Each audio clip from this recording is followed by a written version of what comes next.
Mastering SAP EWM Consultant Interviews. 257 SAP EWM Scenario-Based Interview Questions. Interviewers today are moving away from basic definitions. They are not asking what is a warehouse task anymore. They are asking how you handle ASN discrepancies, queue backlogs, and S/4HANA integration failures. You need scenarios, not just theory. Why this series? Scenario-based questions decide your selection in SAP EWM interviews. This is one of the most comprehensive collections with over 250 real-world scenarios asked in actual interviews. What you will get. We have indexed 257 real-world scenarios divided into a two-part masterclass. Part 1. Core Operations focuses on core processes inbound to wave management, HU, RF, batch, replenishment, and more. Must-know scenarios for every EWM interview. Part 2. Advanced Integrations, Advanced Plus Integration Scenarios, ERP/TM/Yard/MFS. Exceptions, VAS, Production, QM. Labor Management, S/4HANA, and Debugging. Perfect for freshers, consultants, and senior EWM leads. Watch both parts completely. Save this playlist. These are exactly the type of practical scenarios interviewers are asking right now in present-day modern interviews. Let's jump straight into Part 1. Core Warehouse Operations. Part 1. Core Operations and Internal Processes Scenarios. Hey everyone, welcome to Part 1 of the Ultimate SAP EWM Consultant Interview Scenario Series. In this modern landscape, companies are looking for experts who can solve complex bottlenecks, not just define terms. Today, we are covering the core pillars of EWM, from inbound and outbound flows to RF frameworks and wave management. Every scenario is modeled after real-world incidents, featuring a deep dive answer and a battle-tested pro tip. Let's get started. Categories covered in Part 1. The foundation of the warehouse. This part includes the following 11 categories. Category 1. Inbound process scenarios, 20 scenarios. Category 2. Outbound process scenarios, 25 scenarios. Category 3. Putaway and storage control scenarios, 15 scenarios. Category 4. Warehouse order and WOCR scenarios, 10 scenarios. Category 5. Queue management scenarios, 9 scenarios. Category 6. RF framework scenarios, 10 scenarios. Category 7. HU management scenarios, 11 scenarios. Category 8. Batch management scenarios, 8 scenarios. Category 9. Physical inventory scenarios, 10 scenarios. Category 10. Replenishment scenarios, 8 scenarios. Category 11. Wave management scenarios, 9 scenarios. Total 135 scenarios in Part 1. Category 1. Inbound process scenarios. We begin with inbound operations. Efficiency at the dock is where warehouse velocity starts. These scenarios test your ability to handle delivery discrepancies, complex put-away logic, and high-priority receiving under pressure. Category 1. Inbound scenarios 1 to 20. Here are the first 20 scenarios we will master in this category. Scenario 1.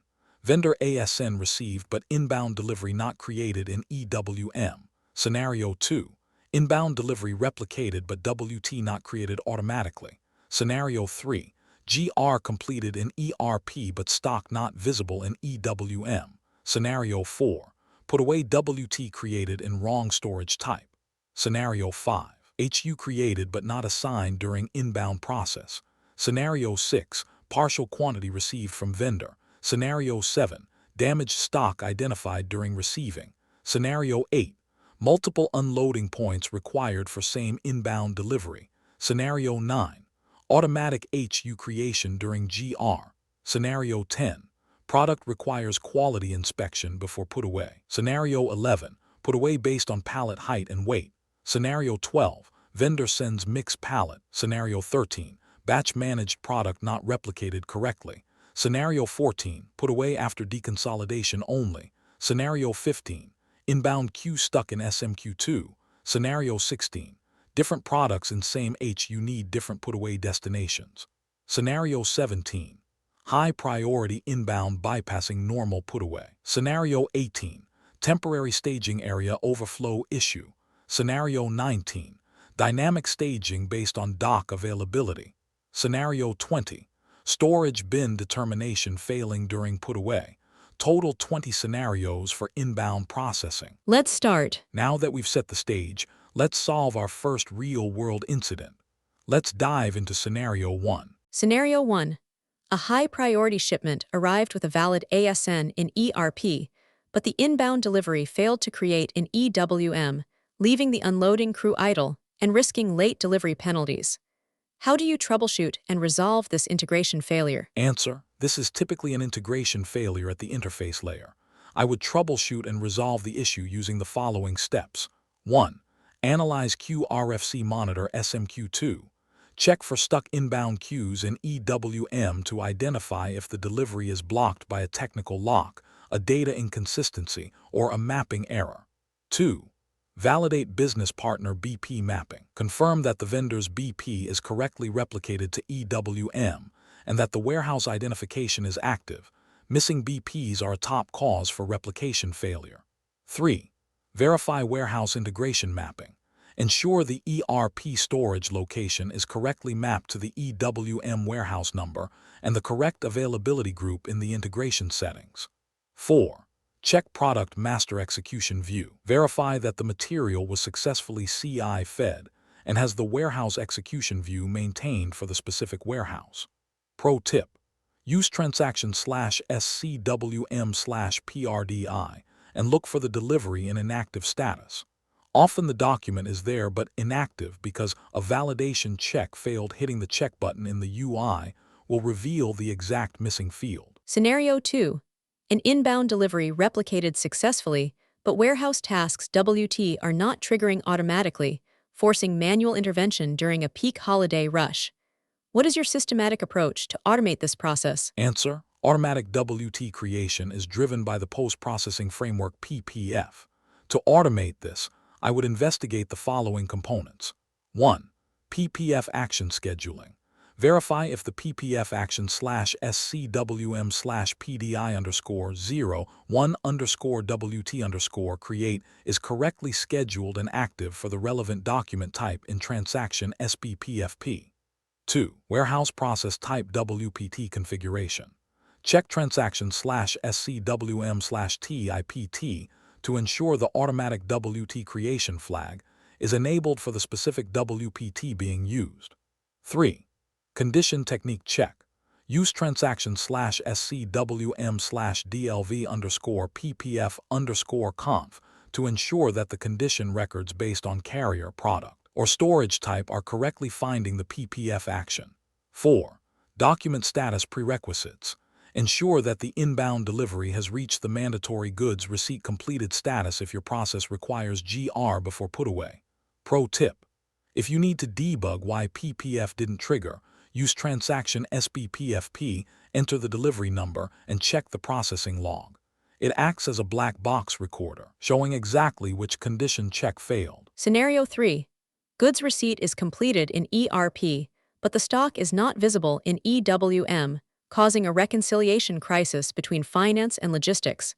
How do you identify the gap and synchronize the systems? Answer: this stock gap indicates a communication breakdown between systems post-GR. I would resolve the inconsistency as follows. 1. Inspect SMQ2 for stuck queues. Look for inbound queues that are trying to update the stock type or availability group in EWM but are failing due to a background lock. 2. Verify availability group mapping. Confirm that the ERP storage location is mapped to the correct EWM availability group, for example, F1 for unrestricted in the system integration settings. 3. Check transit storage types.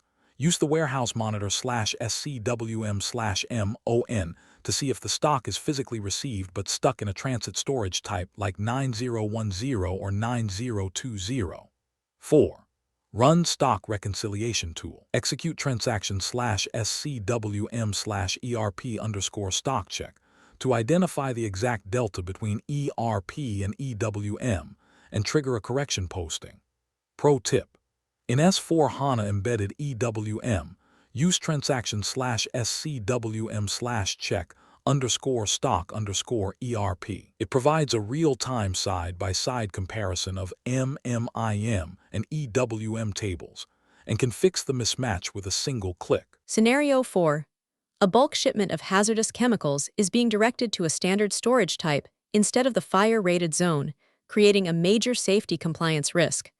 How do you correct the put-away logic and ensure safety compliance? Answer: this is a failure in the put-away control logic.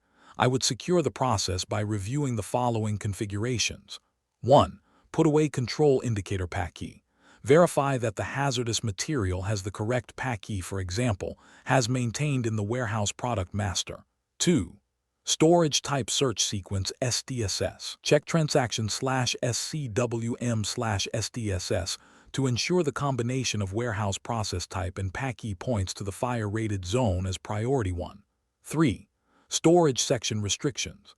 Ensure the fire-rated storage type has storage section check active, preventing non-hazardous stock from entering the zone. 4. Resource assignment. Verify that only specific hazard-certified resource groups are allowed to confirm tasks for that specific storage type. Pro tip: if you use hazardous material management, ensure the hazmat rating is active in the product master. EWM can be configured to hard block WT creation if the bin's legal hazardous capacity is exceeded. Scenario 5. High-value items are received without handling Unit HU assignments, making it impossible to track individual pallets through the automated conveyor system. How do you enforce HU managed receiving for these critical items? Answer: to enforce palletization and HU management during receiving, I would implement the following controls. 1. Mandatory HU flag. Enable the HU requirement flag in the warehouse process type to prevent any goods receipt until an HU is assigned. 2. Packaging specification pack spec. Maintain transaction/SCWM/PS to define exactly how the high-value item should be packed, for example, 10 units per euro pallet. 3. Automatic HU creation. Use transaction/SCWM/packins to create condition records that automatically generate HUs the moment the ASN is received. 4. RF validation. Configure the RF unloading transaction to require a packaging material scan as a mandatory field before the confirm button becomes active. Pro tip: if pack specs are too tedious for your volume, use condition technique for packing transaction/SCWM/IPU. It is much faster to maintain for standardized pallet sizes across large SKU ranges. Scenario 6. A vendor sends only 80 units of a critical component when the order was for 100. The system must now decide whether to keep the delivery open or trigger a backorder process. How do you handle this? Answer: this scenario requires the short receipt protocol. I would handle this using EWM exception codes like DIF or DIFD during the goods receipt process. By confirming only the 80 units actually received, EWM updates the inbound delivery.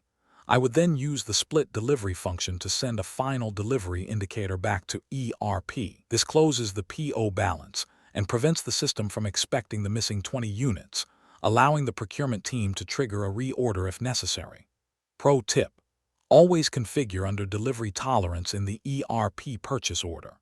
If the short receipt falls within a pre-approved percentage, EWM can automatically set the delivery completed flag, keeping your open delivery monitor clean of ghost inventory. Scenario 7. Damaged stock is identified at the dock during unloading, but the system is not allowing a partial GR, blocking the entire 50-pallet shipment from being processed. How do you resolve this? Answer: the resolution lies in partial goods receipt enabled by exception codes. I would execute a partial GR for the 45 healthy pallets first to keep the warehouse moving. For the 5 damaged pallets, I would apply an exception code, for example, QUAR, that automatically changes the stock type from unrestricted to blocked quality and generates a follow-on warehouse task to move them to a dedicated damaged scrap zone for inspection. This isolates the risk without halting the entire shipment. Pro tip: link stock type determination directly to your exception codes. By mapping code DMG to stock type B1 blocked, you ensure that damaged items are instantly invisible to available to promise ATP checks, preventing sales orders from being confirmed against broken stock. Scenario 8. A massive delivery requires multiple unloading points simultaneously to meet a 2-hour window, but the system is restricted to a single dock door. How do you architect a solution? Answer: To support multi-door unloading, I would move from a delivery-centric to a vehicle-centric approach using transportation units TU. I would assign the delivery to a TU and then configure staging area determination to allow multiple staging areas for the same warehouse. By grouping different dock doors into a staging area group, the system can dynamically generate tasks for door A and door B simultaneously, allowing two teams to unload the same delivery in parallel without record-locking issues. Pro tip: use staging area groups in your determination logic. This allows EWM to look for the next available door within the group rather than being hard-coded to one door, preventing physical bottlenecks at the dock. Scenario 9. The warehouse wants to automate HU creation during goods receipt to save 30 seconds per pallet, but the packaging specifications are missing for new products. How do you design an automated fallback strategy? Answer: to enable high-velocity automation when SKU-specific data is missing, I would implement the following fallback strategy. 1. Generic packaging specifications. Create a catch-all pack spec assigned to the material group rather than specific SKUs, ensuring new products always have a default pallet template. 2. External HU numbering. Configure EWM to accept and use the vendor's SSCC barcodes from the ASN, bypassing the need for EWM to generate its own internal HUs. 3. PPF condition records. Set up /SCWM/DLV_PPF_conf to trigger the auto HU action the moment the inbound delivery is saved in EWM. 4. Material master defaults. Ensure the packaging material group is a mandatory field during product master creation to guarantee the determination logic always has a valid input. Pro tip: if you are in a purely high-volume environment with standard pallets, avoid SKU-level pack specs entirely. Use simplified packing, which uses the warehouse product master attributes directly to generate HUs. Scenario 10. A product requires an immediate quality inspection, but the system is allowing the picker to put it away into a final bin before the lab results are in. How do you enforce compliance? Answer: this requires process-oriented storage control POSC combined with stock type blocking. I would configure a POSC profile with a mandatory quality QM step. Until the quality usage decision UD is posted in EWM, the system will keep the final put-away warehouse task in a waiting status. I would also set the storage type for the final rack to check stock type, which will throw a hard error if any user tries to move stock that is still in Q3 quality status. Pro tip: enable stock type determination for the QM process. By ensuring the stock remains in a specific inspection stock type until released, you ensure that no other warehouse process like replenishment or picking can touch that stock, effectively locking it down until the lab provides a green light. The universal interview tip. Whenever you ask a tech VP or an industry mentor how to crack a tough interview, they all give you the exact same tip. Get familiar with the most commonly asked interview questions. It sounds simple, right? But here is the problem. The search nightmare. Finding the actual most commonly asked questions for senior roles is a nightmare. Generic Google searches only give you basic textbook definitions, and those will not help you clear a lead architect or senior engineer round where production reality matters. Imagine a master vault. Now, imagine a vault where the absolute most commonly asked interview questions for your specific role are already collected for you, perfectly organized by interview rounds like 1. Most commonly asked technical-based question and answers. 2. Most commonly asked scenario-based question and answers. 3. Most commonly asked real-world problem-solving question and answers. 4. Most commonly asked system design question and answers. 5. Most commonly asked behavioral-based question and answers. Cross-domain mastery. I built the ACE Interviews Master Vault for the modern architect. We did not just do this for one role. We covered everything: SAP, cybersecurity, DevOps, software testing, data engineering, Java, and Python. The ultimate all-access deal. Instead of paying for individual PDFs, you can now unlock our entire database. Get over 1,000 plus PDFs containing 50,000 plus of the most asked question and answers for a mere 1,499 rupees a month. The elite transformation. Stop studying just to pass. Equip yourself with the cross-domain confidence of a true architect and walk out of your next interview choosing between 2 or 3 elite job offers. Unlock the vault now. The era of buying individual guides is over. Click the link in the video description below right now to unlock the Master Vault. Now, let's get back to the masterclass. Scenario 11. A shipment of oversized and heavy pallets has arrived at the dock, but the system is suggesting standard racking bins where they physically will not fit or may exceed load limits. How do you configure height and weight-based put-away to prevent rack damage? Answer: to ensure safe and accurate put-away based on physical dimensions, I would implement capacity and bin type checks using the following steps. 1. Define storage bin types. Categorize bins into small, medium, and large based on their physical height and weight tolerances. 2. Maintain HU type check. Activate HU type check for the storage type to ensure only specific pallet types can enter specific bin types. 3. Activate capacity check. Enable capacity check in the storage type configuration based on weight and key figure volume or height. 4. Maintain warehouse product master. Ensure the gross weight and max height including packaging are maintained in the warehouse data tab for every SKU. Pro tip: use slotting to automate the maintenance of these attributes. Instead of manual entry, slotting can calculate the best storage bin type based on the product's physical dimensions and update the product master automatically. Scenario 12. A vendor delivers a single handling unit containing 3 different SKUs, but your storage strategy is set to 1 SKU per bin, causing the system to block the put-away. How do you resolve this mixed pallet scenario? Answer: handling mixed pallets requires a strategy that either allows mixed storage or forces a breakdown. I would execute this using 1. Allow mixed storage.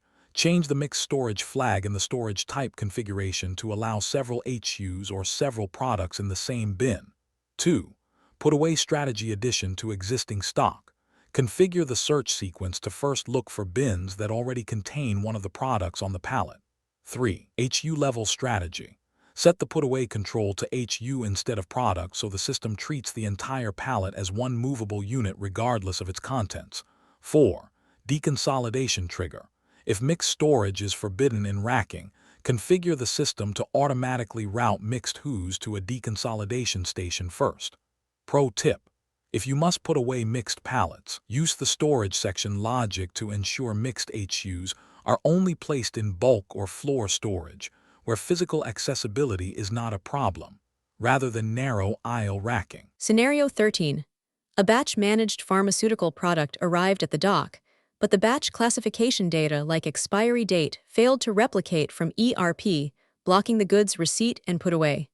What is your troubleshooting process? Answer: batch inconsistencies usually stem from class/characteristic mapping issues. I would resolve the replication failure as follows. 1. Check class/characteristic integration. Verify that the class type 023 batch is correctly mapped between ERP and EWM in the CIF or ALE settings. 2. Monitor inbound queues SMQ2. Look for errors stating batch does not exist or classification missing, which indicates the batch master was not created in EWM before the delivery arrived. 3. Manual batch creation. Use transaction/SCWM/WM_batch_maintain to see if the batch can be created manually in EWM as a temporary workaround to unblock the GR. 4. Check organizational levels. Ensure the batch is active at the material or client level in ERP, as mismatched batch levels will stop replication dead. Pro tip: in S/4HANA, batch data is often synchronous. If a batch fails to replicate, check transaction CFM2 to ensure the specific batch's integration model is active and hasn't been locked by a background job. Scenario 14. The warehouse manager wants to ensure no mixed product pallets ever reach the high-density racking area. All mixed HUs must be diverted to a deconsolidation station. How do you enforce this requirement? Answer: this is a classic process-oriented storage control POSC requirement. I would implement the diversion as follows. 1. Define deconsolidation step. Create a specific external step, for example, deco in the POSC profile for the inbound process. 2. Configure deconsolidation station. Set up a work center in EWM and assign it to the deconsolidation storage type. 3. Set intersection logic. Configure the deconsolidation requirement in the warehouse process type to always or for mixed HUs only. 4. Map layout-oriented storage control LOSC. Use LOSC to ensure the physical path of the pallet moves from unloading to decon station before the put-away task is even created. Pro tip: use the Check for Deconsolidation button in the inbound delivery. It allows you to see if the system has correctly flagged the HU for a stop at the work center before the truck is even finished unloading. Scenario 15. A critical delivery is physically unloaded, but the inbound queue in SMQ2 is stuck with a technical error, preventing the warehouse from seeing the stock in the monitor. How do you troubleshoot and resolve this stuck queue? Answer: stuck queues are the heartbeat of EWM integration issues. I would troubleshoot the failure using this technical sequence. 1. Analyze the error message.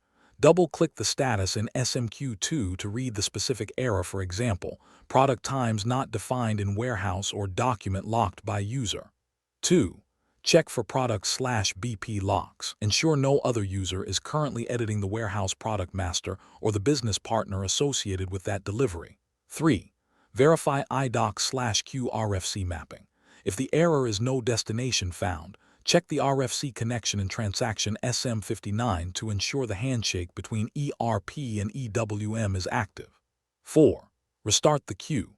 After fixing the root cause, for example, maintaining missing master data, manually execute the queue to reprocess the delivery update.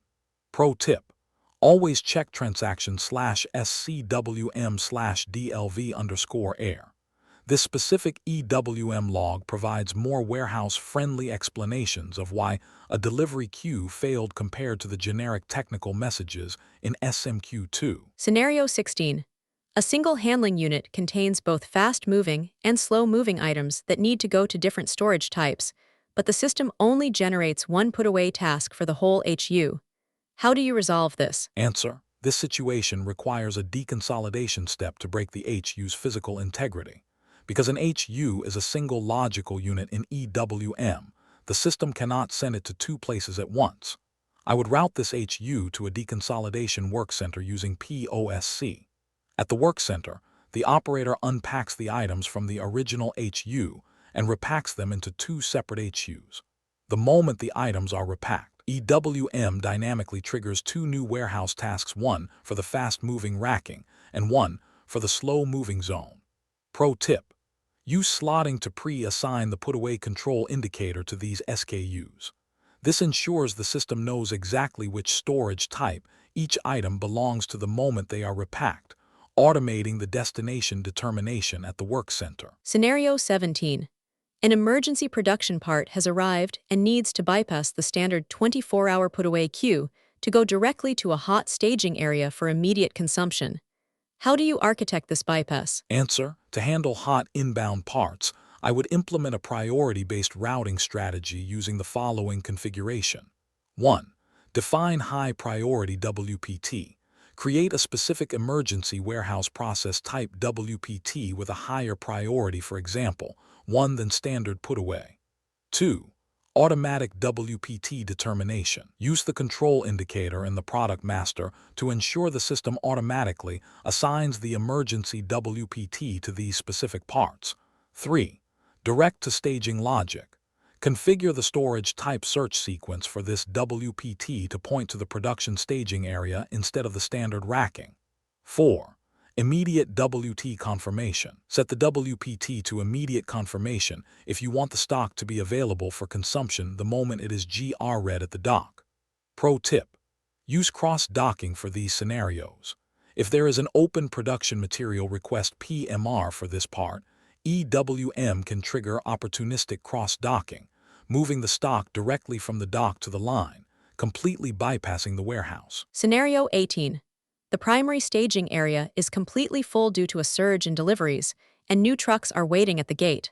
How do you manage this overflow dynamically within the system? Answer: I would manage this using dynamic staging area determination and overflow storage types. First, I would define an overflow staging zone in the warehouse. In the determination settings transaction/SCWM/status_in, I would add the overflow zone as a secondary priority.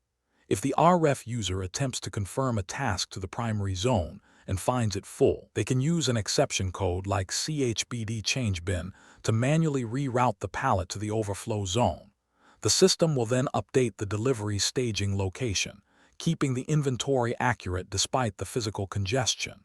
Pro tip: implement bin capacity for staging bins. If you define the maximum number of HUs a staging bin can hold, EWM can automatically suggest the next free staging bin in the overflow area the moment the primary bins reach 100% capacity. Scenario 19. Inbound deliveries need to be assigned to doors based on real-time dock availability rather than fixed assignments to prevent truck congestion. How do you implement dynamic staging? Answer: dynamic door assignment is best handled using yard management and dock appointment scheduling DAS.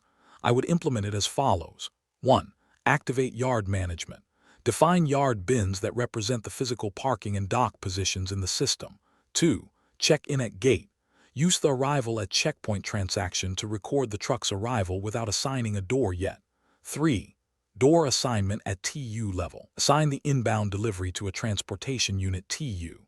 The warehouse clerk then assigns the next available door to that TU in the warehouse monitor. 4. Trigger move to door task. Once a door is assigned, EWM automatically creates a yard task for the shunter to move the trailer from parking to the specific dock. Pro tip: integrate EWM with SAP dock appointment scheduling DAS. This allows vendors to book their own slots online, ensuring the warehouse knows the door demand 24 hours in advance, preventing real-time congestion. Scenario 20. During the putaway of a high-volume shipment, the system throws a no-destination bin found error despite the warehouse having empty space. How do you troubleshoot this bin determination failure? Answer: a no bin found error usually points to a mismatch between product attributes and storage type settings. I would investigate using this sequence. 1. Check storage type search sequence. Verify that the product's put-away control indicator is mapped to an active storage type in transaction/SCWM/SDSS. 2. Review bin blocking status. Check /SCWM/MON to see if the empty bins are locked for put-away due to a pending physical inventory or a manual block. 3. Validate HU type versus bin type. Ensure the pallet's HU type is permitted for the specific bins. If the bin is small and the pallet is large, the system will skip it. 4. Capacity check limits. Verify if the weight or volume of the product exceeds the remaining capacity of the bins according to the product master data. Pro tip: use the check button in the Create Warehouse Task Transaction /SCWM/TODLV. It provides a detailed determination log that lists every storage type the system searched and why it rejected each one. For example, strategy not found or bin full. Category 1 Conclusion. Mastering the inbound process is about ensuring total data integrity from the moment a truck hits the yard. By controlling the flow of ASNs, goods receipts, and complex POSC-driven put-away, you ensure the warehouse has high-quality, available stock. Efficiency at the dock is the foundation of every successful downstream operation. The universal interview tip.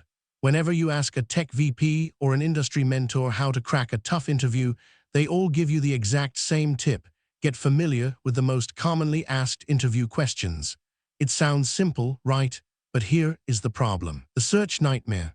Finding the actual most commonly asked questions for senior roles is a nightmare. Generic Google searches only give you basic textbook definitions, and those will not help you clear a lead architect or senior engineer round where production reality matters. Imagine a master vault. Now, imagine a vault where the absolute most commonly asked interview questions for your specific role are already collected for you, perfectly organized by interview rounds like 1. Most commonly asked technical-based question and answers. 2. Most commonly asked scenario-based question and answers. 3. Most commonly asked real-world problem-solving question and answers. 4.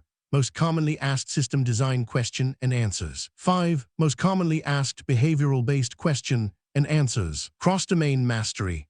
I built the ACE Interviews Master Vault for the modern architect. We did not just do this for one role. We covered everything: SAP, cybersecurity, DevOps, software testing, data engineering, Java, and Python. The ultimate all-access deal.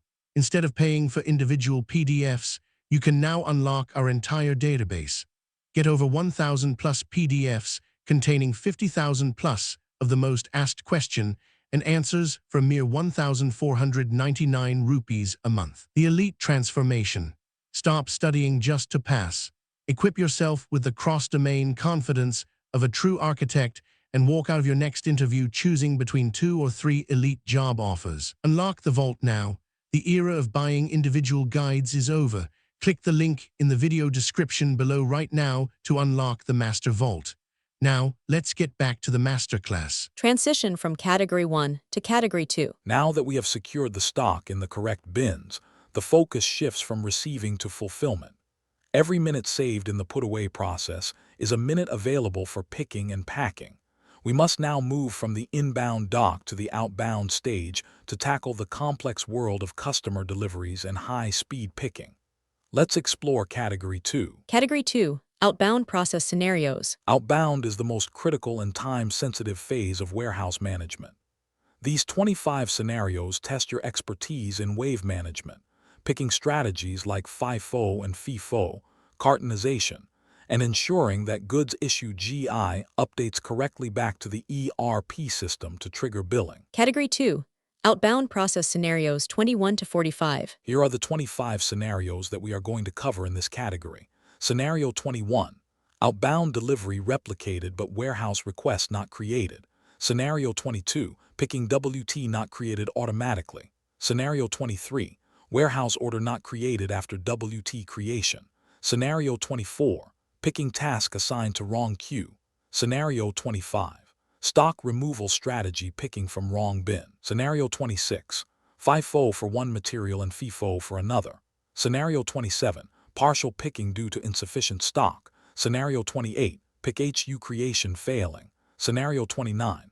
Packing station unable to identify HU. Scenario 30. GI completed in EWM but not updated in ERP. Scenario 31. Wave picking for bulk orders only.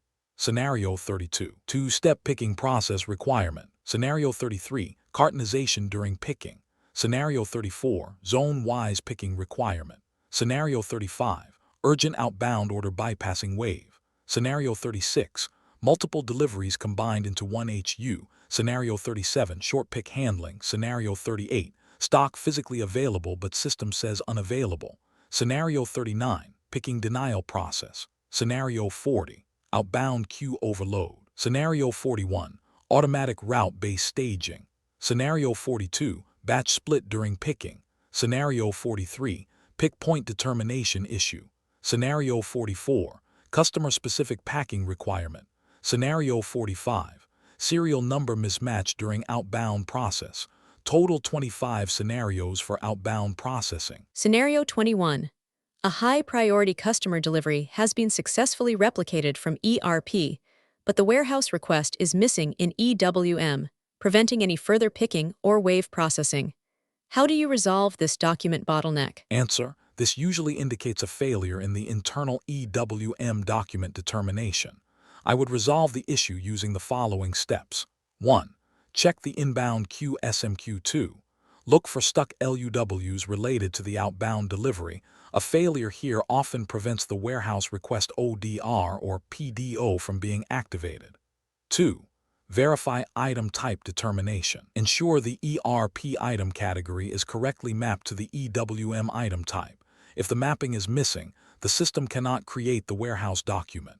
3. Check business partner roles.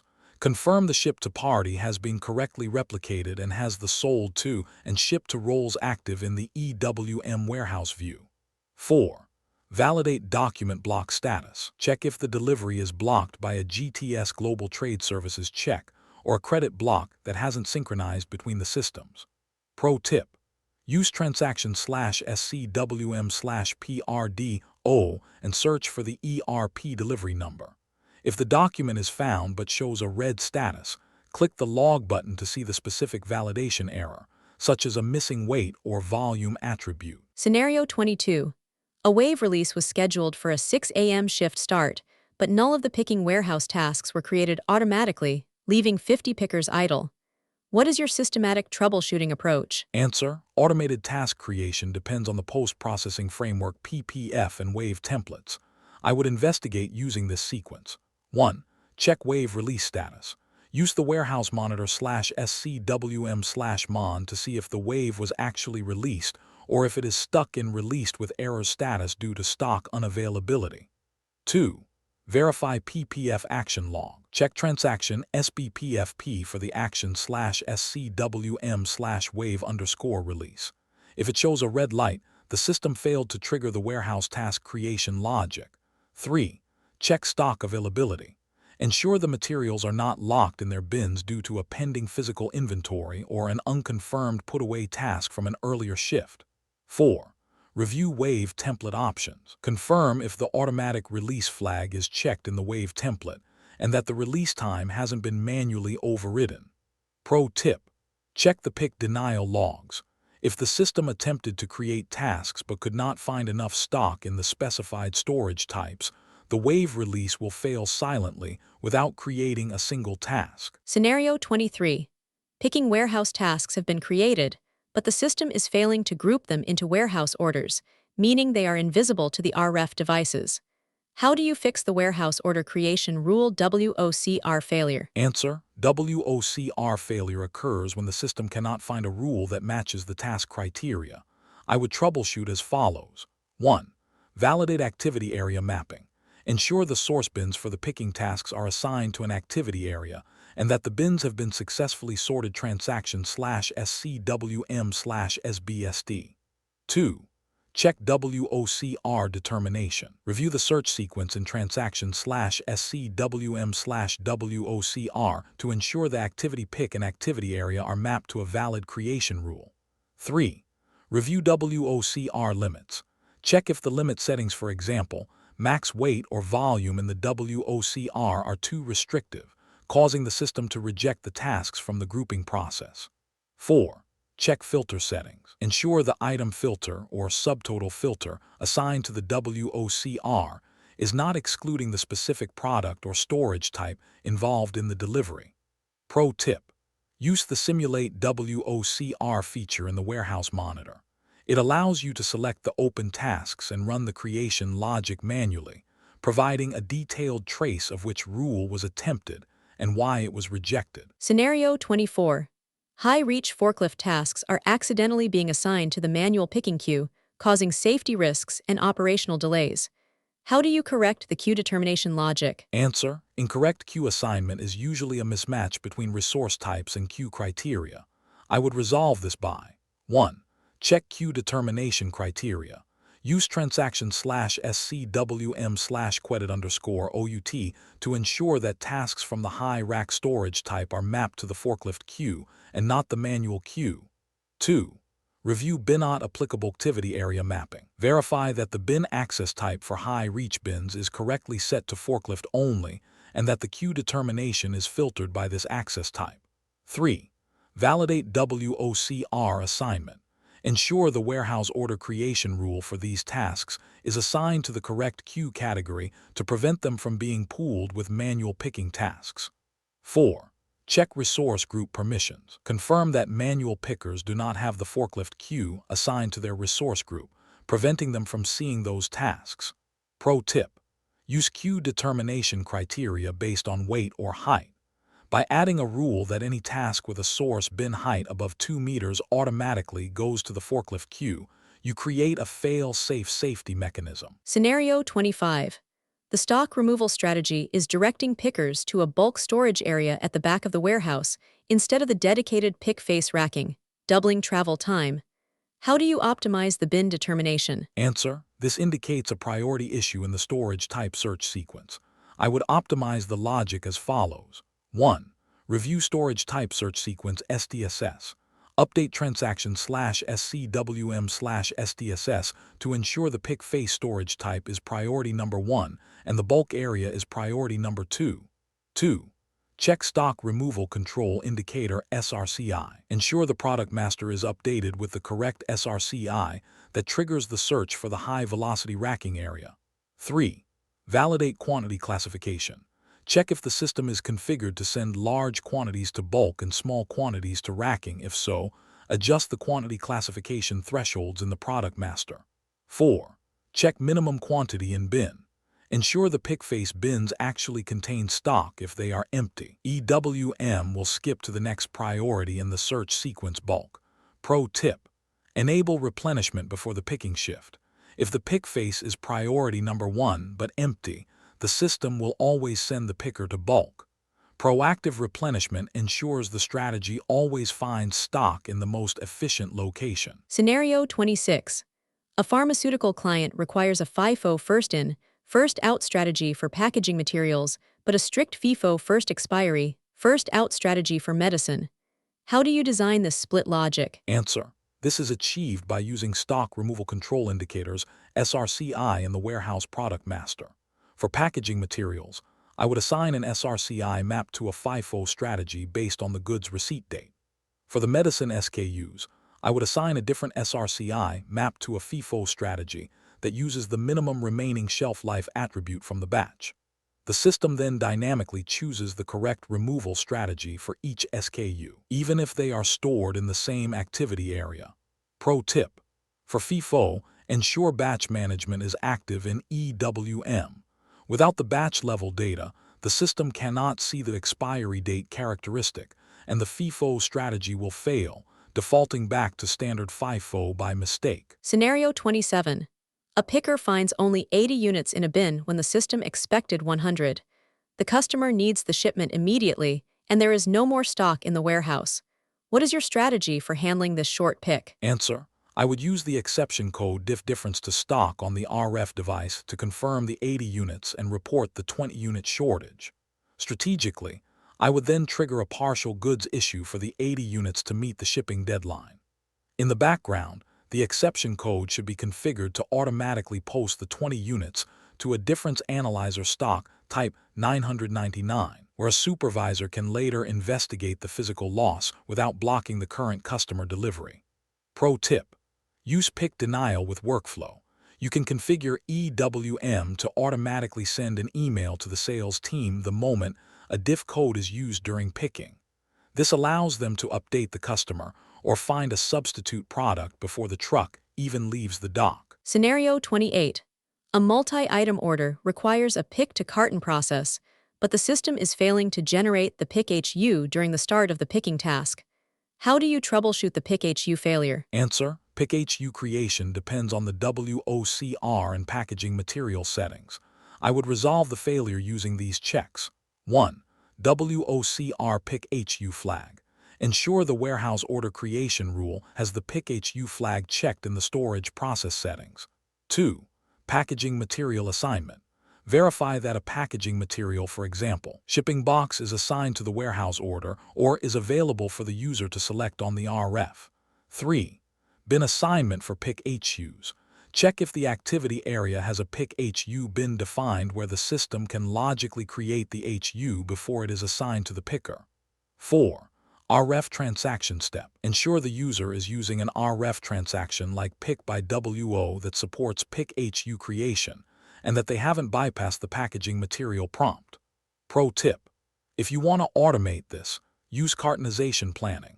The system will calculate the box size needed based on the item's volume and pre-assign the pick HU before the picker even reaches the first bin. The universal interview tip. Whenever you ask a tech VP or an industry mentor how to crack a tough interview, they all give you the exact same tip. Get familiar with the most commonly asked interview questions. It sounds simple, right? But here is the problem. The search nightmare. Finding the actual most commonly asked questions for senior roles is a nightmare.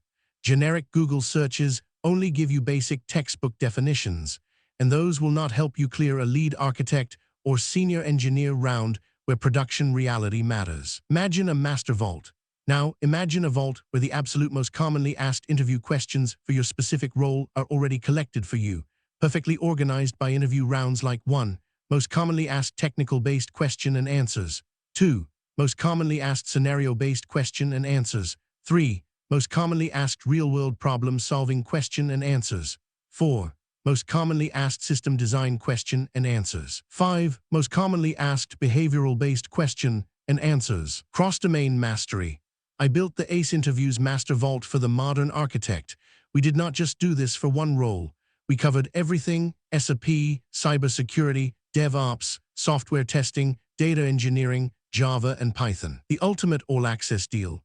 Instead of paying for individual PDFs, you can now unlock our entire database. Get over 1,000 plus PDFs containing 50,000 plus of the most asked question and answers for a mere 1,499 rupees a month. The elite transformation. Stop studying just to pass. Equip yourself with the cross-domain confidence of a true architect and walk out of your next interview choosing between 2 or 3 elite job offers. Unlock the vault now. The era of buying individual guides is over. Click the link in the video description below right now to unlock the Master Vault. Now, let's get back to the masterclass. Scenario 29. A pallet arrives at the packing station, but when the operator scans the handling unit HU barcode, the system returns an HU not found error, stopping the packing flow. How do you resolve this? Answer: this typically means the HU is in an incorrect status or a different logical location. I would resolve the error by 1. Check HU status in Monitor. Verify if the HU is currently locked by another open warehouse task or if it has already been goods issued by mistake. 2. Validate Work Center assignment. Ensure the packing work center is correctly assigned to the storage type where the HU is physically located. 3. Check logical destination. Confirm if the picking task was confirmed to the packing station storage type. If it was confirmed to a staging area instead, the packing station will not recognize it. 4. Barcode symbology check. Ensure the RF/desktop scanner is correctly interpreting the SSCC barcode and is not adding hidden prefix/suffix characters that cause a lookup failure.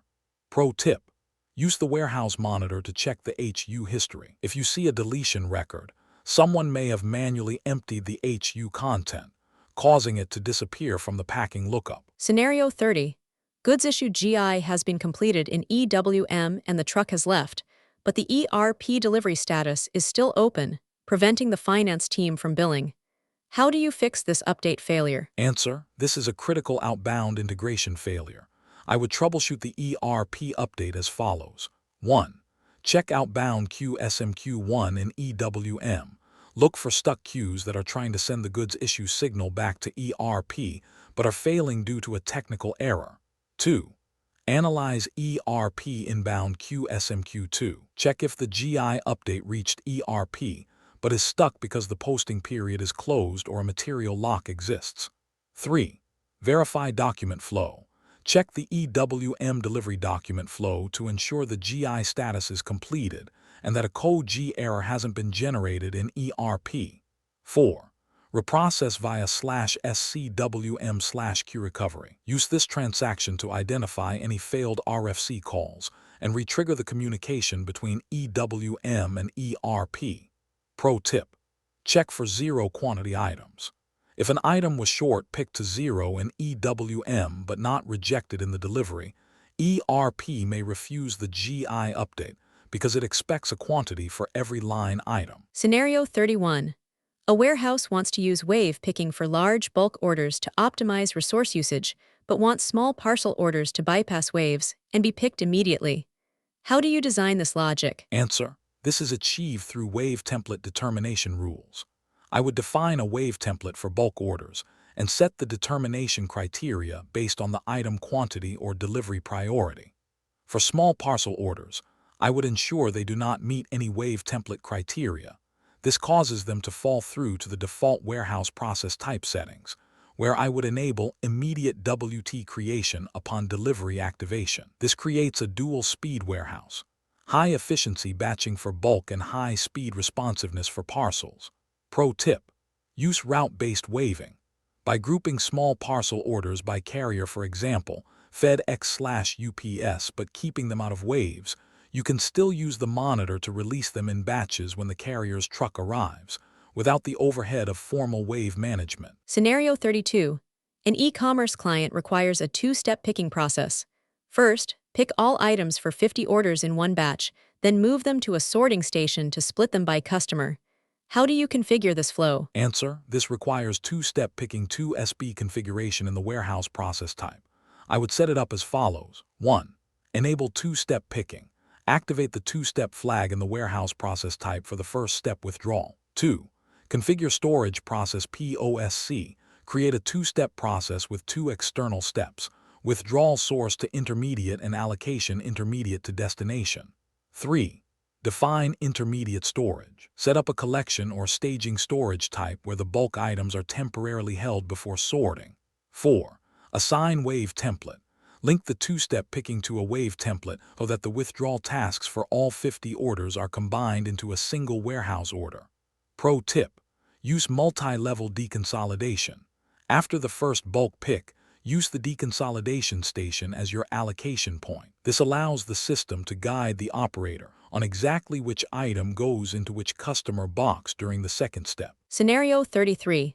Management wants to implement cartonization planning during picking, so the system tells the picker which box size to use before they start.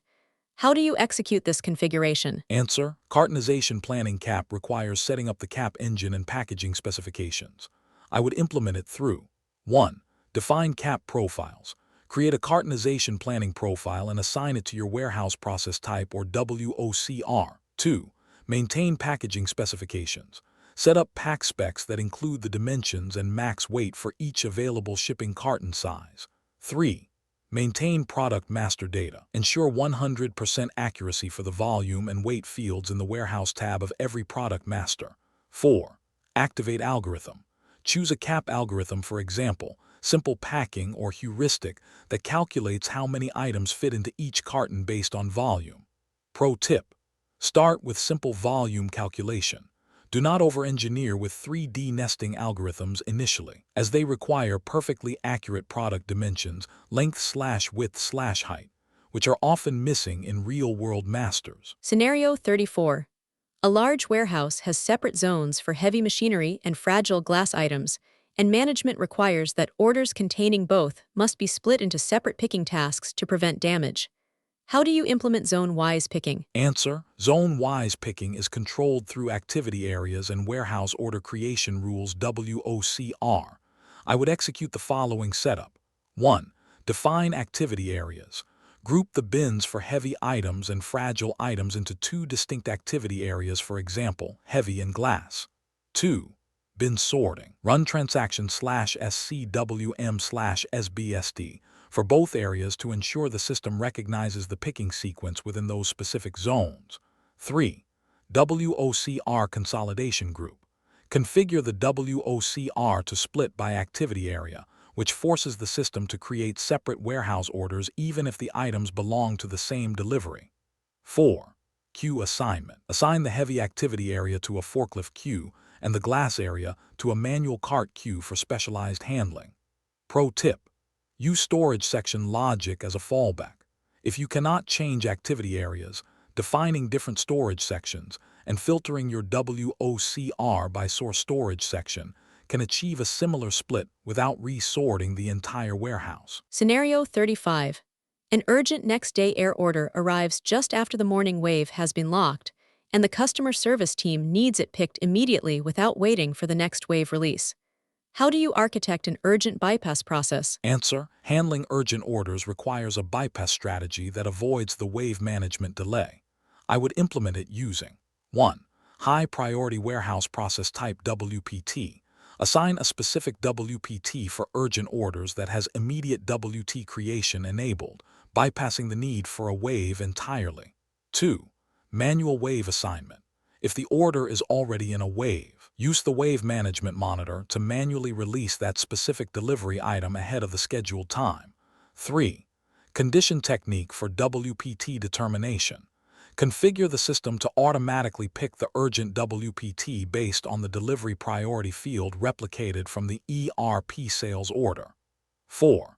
Queue preemption. Set the urgent queue to have the highest priority in resource management so that the next available picker sees this task first, regardless of other open work. Pro tip: use push dispatching for urgent orders. Instead of waiting for a picker to select the task, the system can push the high-priority warehouse order directly to the RF screen of the nearest available resource. Scenario 36. A frequent customer places 5 separate orders in one day. To save on shipping costs, the warehouse manager wants to combine all these deliveries into a single handling unit HU during the packing process. How do you handle multi-delivery consolidation? Answer: this is handled through consolidation group logic and work center configuration. In EWM, the system assigns a consolidation group to every delivery based on the ship to party and route. Because all 5 orders share the same destination, they will receive the same consolidation group. At the packing work center, the operator is then permitted to scan all 5 delivery items into the same shipping HU. The system will automatically link the HU to all 5 outbound deliveries, ensuring that a single goods issue GI and one tracking number are generated for the entire shipment. Pro tip: check the max number of deliveries per HU setting in the packing profile. If this is set to 1 by mistake, the system will throw an error when the operator tries to scan the second delivery into the first box. The universal interview tip. Whenever you ask a tech VP or an industry mentor how to crack a tough interview, they all give you the exact same tip. Get familiar with the most commonly asked interview questions. It sounds simple, right? But here is the problem. The search nightmare. Finding the actual most commonly asked questions for senior roles is a nightmare. Generic Google searches only give you basic textbook definitions, and those will not help you clear a lead architect or senior engineer round where production reality matters. Imagine a master vault. Now, imagine a vault where the absolute most commonly asked interview questions for your specific role are already collected for you, perfectly organized by interview rounds like 1. Most commonly asked technical-based question and answers. 2. Most commonly asked scenario-based question and answers. 3. Most commonly asked real-world problem-solving question and answers. 4. Most commonly asked system design question and answers. 5. Most commonly asked behavioral-based question and answers. Cross-domain mastery. I built the ACE Interviews Master Vault for the modern architect. We did not just do this for one role. We covered everything: SAP, cybersecurity, DevOps, software testing, data engineering, Java, and Python. The ultimate all-access deal. Instead of paying for individual PDFs, you can now unlock our entire database. Get over 1,000 plus PDFs containing 50,000 plus of the most asked question and answers for a mere 1,499 rupees a month. The elite transformation. Stop studying just to pass. Equip yourself with the cross-domain confidence of a true architect and walk out of your next interview choosing between 2 or 3 elite job offers. Unlock the vault now. The era of buying individual guides is over. Click the link in the video description below right now to unlock the Master Vault. Now, let's get back to the masterclass. Scenario 37. A picker reaches the source bin for a 50-unit order but discovers that the physical stock is only 10 units. The truck is leaving in 15 minutes. What is your systematic approach for short pick handling? Answer: this requires immediate exception handling to keep the flow moving. I would execute the following. 1. Apply exception code diff. The picker enters 10 as the picked quantity and uses the diff code to report the 40-unit discrepancy. 2. Trigger immediate pick denial. Configure the system to trigger pick denial, which can automatically search for the remaining 40 units in an alternative storage type, for example, bulk. 3. Update delivery quantity. If no alternative stock is found, the system reduces the delivery quantity to 10 so the goods issue can be posted for the partial shipment. 4. Post to difference analyzer. The 40 missing units are moved to the difference analyzer 999 storage type for a supervisor to perform a recount later. Pro tip: use exception code CHBD change bin if the picker knows the stock is in the bin next door. This allows them to finish the pick immediately without triggering a formal denial or shortage workflow. Scenario 38. The warehouse monitor shows 500 units of a product in stock, but when a new order is released, the system fails to create a warehouse task, claiming insufficient stock. How do you resolve this discrepancy? Answer: this is usually a stock lock or stock type mismatch issue. I would troubleshoot as follows. 1. Check open warehouse tasks. Verify if the 500 units are already reserved by other open WTs that haven't been confirmed yet. 2. Validate stock type mapping. Ensure the stock is in an unrestricted stock type, for example, F2, and not in quality Q4 or blocked B6, which are excluded from picking. 3. Check physical inventory PI locks. See if the bin is currently locked because of an active PI document. EWM blocks all movements to slash from a bin during an active count. 4. Verify warehouse request item status. Check if the item is inactivated or blocked due to a missing credit release or a GTS global trade check. Pro tip: check for owner or entitled mismatches. If you have a multi-client warehouse, you might have 500 units for client A but the order is for client B. The monitor shows the total, but the task creation only looks at the specific owner. Scenario 39. During a peak sales event, the system is configured to trigger a pick denial whenever stock is missing, but instead of finding a new bin, the system is canceling the order items entirely.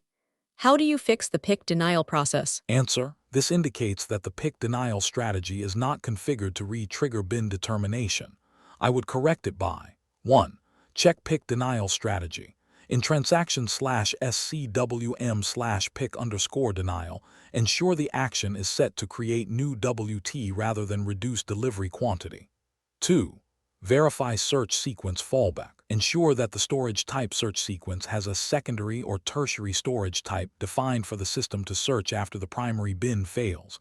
3. Check workflow trigger. Ensure the internal pick denial workflow is active, which allows the system to alert a supervisor instead of simply failing the task. 4.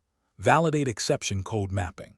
Confirm that the exception code used by the picker, for example, diff, is actually mapped to the pick denial business process in the EWM configuration.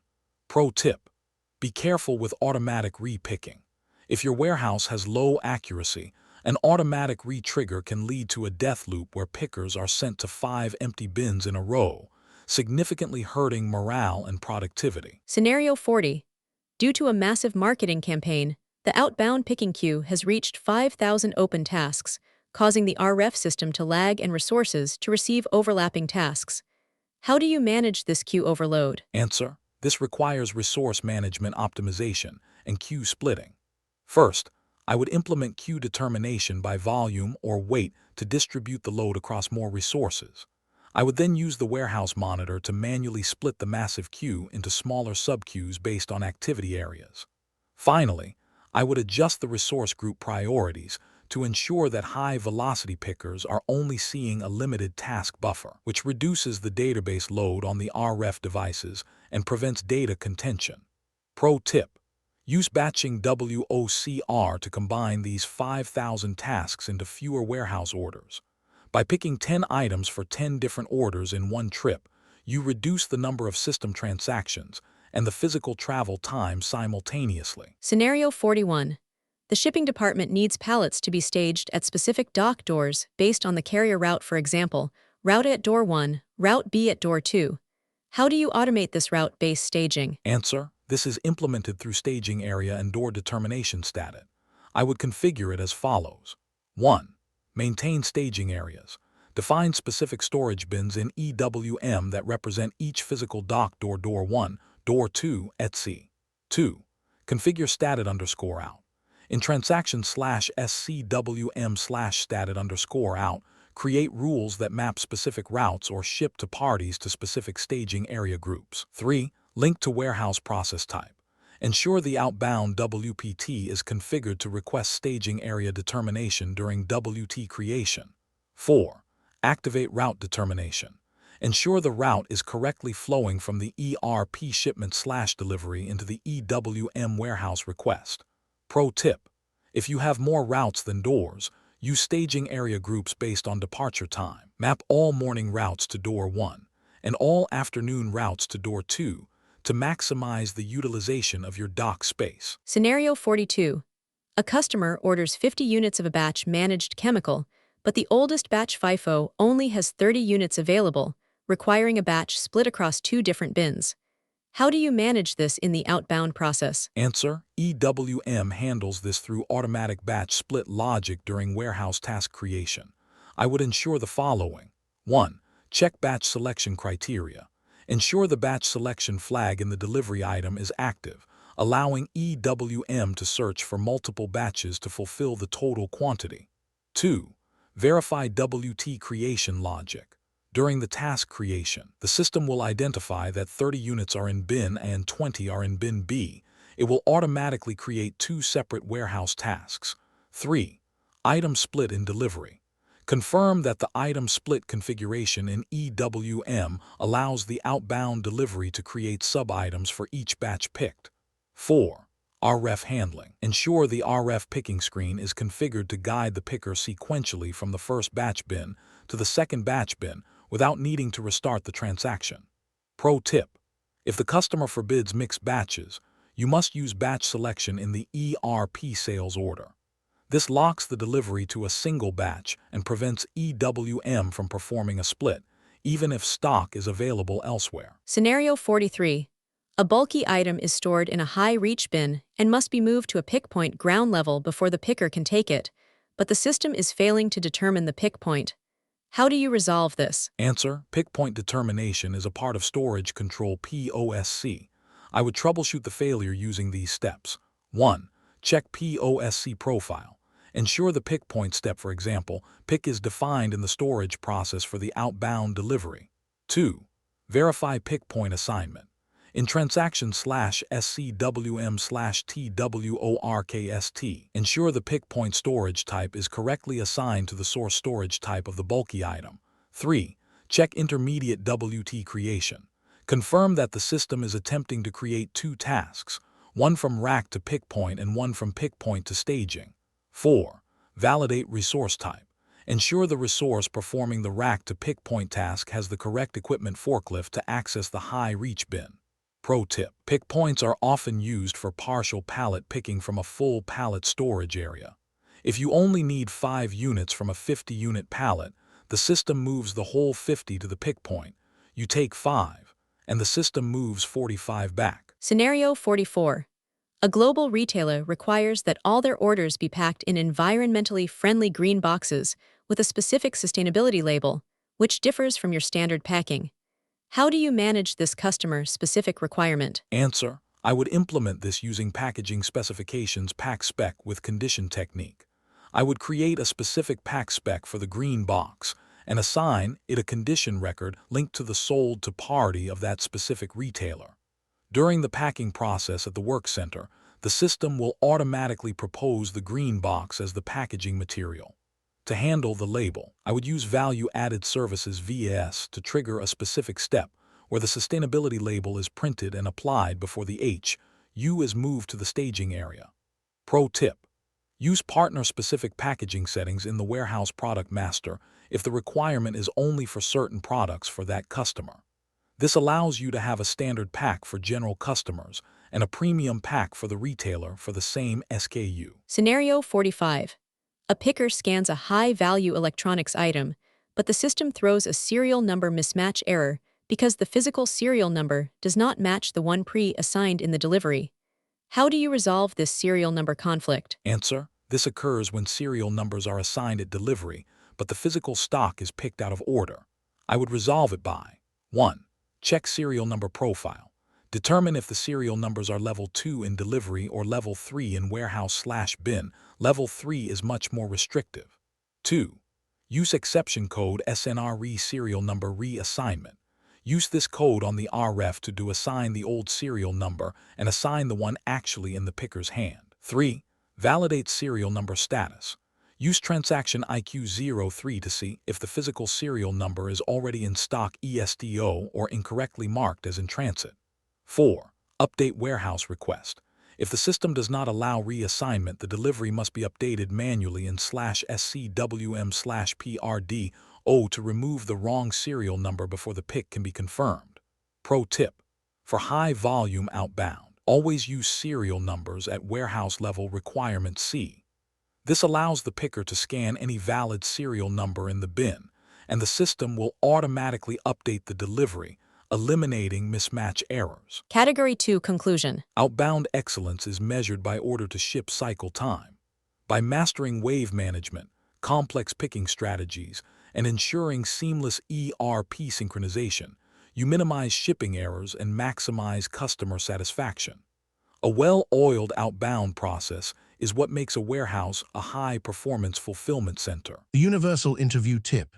Whenever you ask a tech VP or an industry mentor how to crack a tough interview, they all give you the exact same tip. Get familiar with the most commonly asked interview questions. It sounds simple, right? But here is the problem. The search nightmare. Finding the actual most commonly asked questions for senior roles is a nightmare. Generic Google searches only give you basic textbook definitions, and those will not help you clear a lead architect or senior engineer round where production reality matters. Imagine a master vault. Now, imagine a vault where the absolute most commonly asked interview questions for your specific role are already collected for you, perfectly organized by interview rounds like 1. Most commonly asked technical-based question and answers. 2. Most commonly asked scenario-based question and answers. 3. Most commonly asked real-world problem-solving question and answers. 4. Most commonly asked system design question and answers. 5. Most commonly asked behavioral-based question and answers. Cross-domain mastery. I built the ACE Interviews Master Vault for the modern architect. We did not just do this for one role. We covered everything: SAP, cybersecurity, DevOps, software testing, data engineering, Java, and Python. The ultimate all-access deal. Instead of paying for individual PDFs, you can now unlock our entire database. Get over 1,000 plus PDFs containing 50,000 plus of the most asked question and answers for a mere 1,499 rupees a month. The elite transformation. Stop studying just to pass. Equip yourself with the cross-domain confidence of a true architect and walk out of your next interview choosing between 2 or 3 elite job offers. Unlock the vault now. The era of buying individual guides is over. Click the link in the video description below right now to unlock the Master Vault. Now, let's get back to the masterclass. Transition from Category 2 to Category 3. We have seen how to get products out of the door, but the speed of picking is entirely dependent on how logically products were put away in the first place. If your storage logic is flawed, your picking will never be fast. We now shift our focus to the architectural brain of EWM Putaway and storage control. This is where we define the complex multi-step movements that keep the warehouse organized. Let's explore Category 3. Category 3. Putaway and storage control scenarios. This category covers the internal logic of the warehouse. You will face scenarios on process-oriented storage control (POSC), layout-oriented storage control (LOSC), and advanced bin determination strategies. These scenarios test your ability to route products through quality stations, weighing scales, and specialized zones like temperature-controlled or hazardous storage. Category 3. Putaway and storage scenarios 46 to 60. Here are the 15 scenarios covering complex storage logic in this category. Scenario 46. Product goes to quality zone before final bin. Scenario 47. Product passes through weighing station before put away. Scenario 48. Intermediate storage during put away. Scenario 49. POSC step not triggering after GR. Scenario 50. LOSC not determining correct path. Scenario 51. Storage type search sequence issue. Scenario 52. Fixed bin replenishment not triggering. Scenario 53. Dynamic bin determination failing. Scenario 54. Hazardous materials separate storage logic. Scenario 55. Temperature-controlled storage requirement. Scenario 56. Empty bin strategy for some products and fixed bin for others. Scenario 57. Bulk storage overflow handling. Scenario 58. Near picking area replenishment. Scenario 59. Bin capacity check not working. Scenario 60. Mixed storage restrictions blocking put away. Total 15 scenarios for storage control. Scenario 46. A high-value electronic shipment must be routed to a secure quality inspection zone for serial number verification before it can be moved to the final racking. How do you configure this multi-step put-away? Answer: this is a classic process-oriented storage control (POSC) requirement. I would implement it using the following steps. 1. Define external steps. Create 2 external steps in the POSC profile: quality inspection QIS and put-away PTWY. 2. Assign storage process. Map these steps to a storage process in the warehouse process type WPT associated with high-value goods. 3.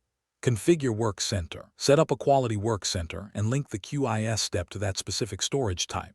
4. Control movement. Ensure the first warehouse task WT is created from unloading to quality, and the second WT remains waiting until the inspection is confirmed. Pro tip: use stock type determination within the POSC steps. By changing the stock type from unrestricted to quality during the first move, you prevent the stock from being accidentally picked for a sales order before the inspection is finished. Scenario 47. A logistics provider requires every incoming pallet to be weighed at a central station to verify vendor accuracy before it enters the high-density automated racking. How do you automate this weighing stop? Answer: I would use POSC with a weight check step. The configuration would include 1. Insert weigh step. Add an intermediate step, for example, WIG in the POSC sequence between unloading and putaway. 2. Assign work center. Link the weighing station work center to the WIG step in the POSC definition. 3. Automation trigger. If the warehouse uses an automated scale, integrate the PLC telegram so that the confirmation of the weight automatically completes the step and triggers the next putaway task. 4. Validation logic. Set up a tolerance check. If the weight differs by more than 5% from the material master, the task is blocked for supervisor review. Pro tip: use automatic confirmation for the weighing step if the scale is integrated via MFS material flow system. This eliminates the need for an operator to manually press confirm on an RF screen, saving 15 to 20 seconds per pallet. Scenario 48. The physical layout of the warehouse requires pallets to be moved to a transit area by a small forklift and then picked up by a high-reach truck for the final put-away. How do you implement this intermediate storage logic? Answer: this is handled via Layout-Oriented Storage Control LOSC. I would configure the path as follows. 1. Define intermediate storage type. Create a storage type that represents the transit/drop-off zone. 2. Configure LOSC rule. In transaction/SCWM/LSStat, create a rule specifying that any move from unloading to racking must pass through the transit storage type. 3. Task splitting. The system will automatically create the first task to the transit zone, and upon its confirmation, generate the second task for the high-reach resource. 4. Resource assignment. Assign different resource groups to the two tasks to ensure the right equipment handles the right leg of the journey. Pro tip: LOSC is layout-specific, not process-specific. Use it when the physical constraints of the building, like elevators or narrow aisles, dictate the path, regardless of the product type. Scenario 49. After performing a goods receipt, the warehouse task is created directly to the final bin, completely skipping the mandatory quality and deconsolidation steps defined in POSC. How do you troubleshoot this POSC failure? Answer: this usually indicates a break in the link between the delivery and the storage process. I would investigate as follows. 1. Check warehouse process type WPT. Ensure the storage process field in the WPT transaction/SCWM/TIPT is actually populated with your POSC profile. 2. Verify HU management. POSC only works for handling units HUs. If the stock was received as loose non-HU, the system will skip all POSC steps and go to direct put-away. 3. Validate external step mapping. In transaction/SCWM/TGPOS, confirm that the internal steps are correctly mapped to your external process steps. 4. Check delivery item type. Ensure the item type in the inbound delivery is correctly mapped to a WPT that has the POSC profile assigned. Pro tip: check the storage process in the inbound delivery header. If it is empty, the determination failed during delivery creation.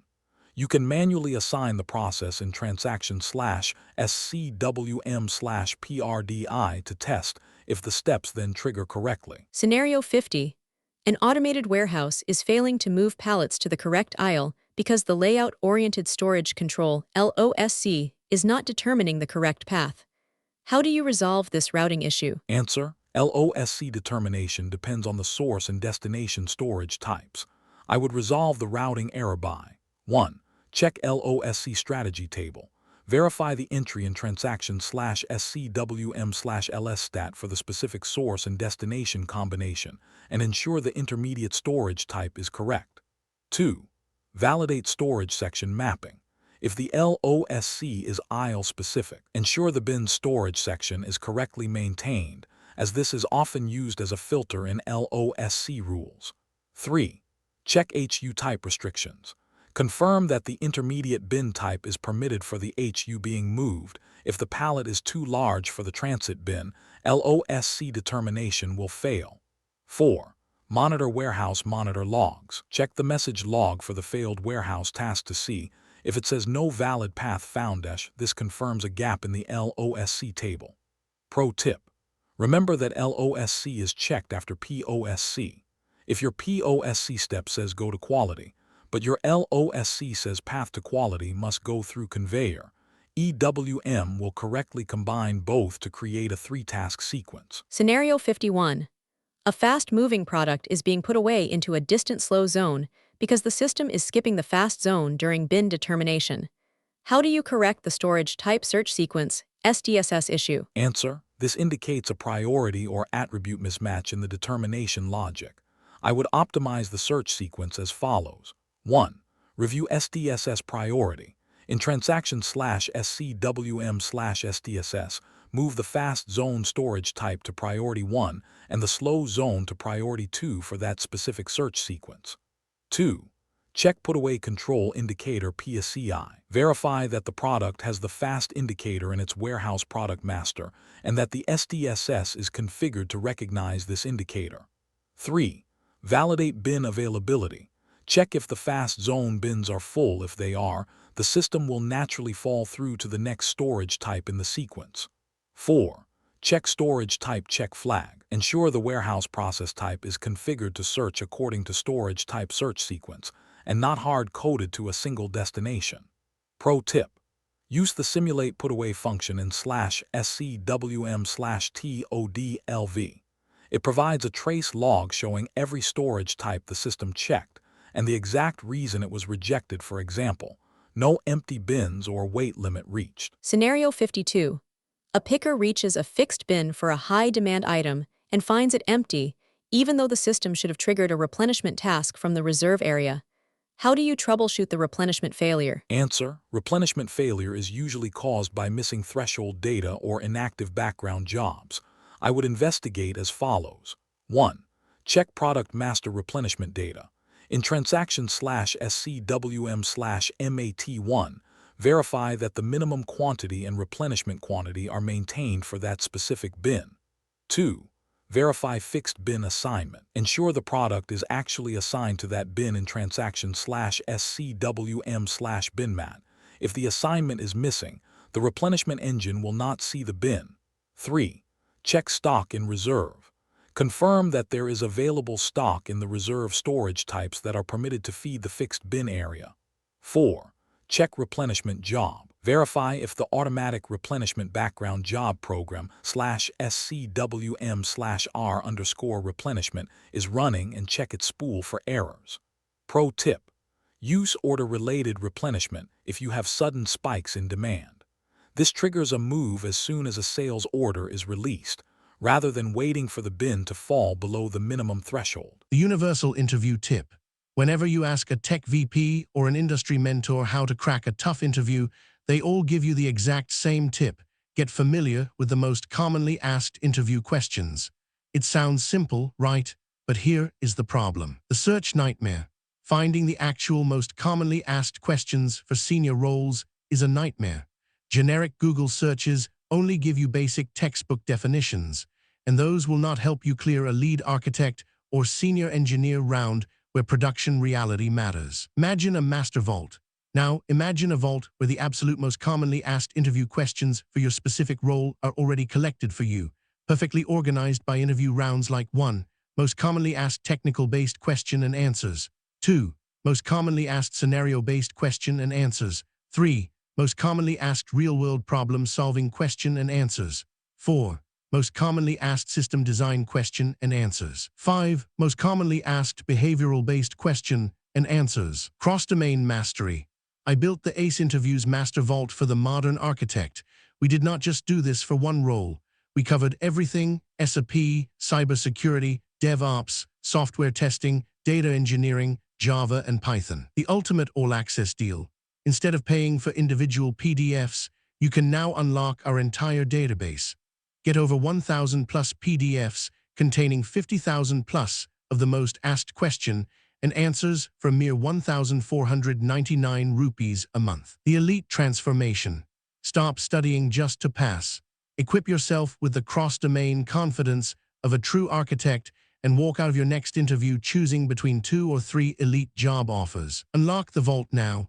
The era of buying individual guides is over. Click the link in the video description below right now to unlock the Master Vault. Now, let's get back to the masterclass. Scenario 53.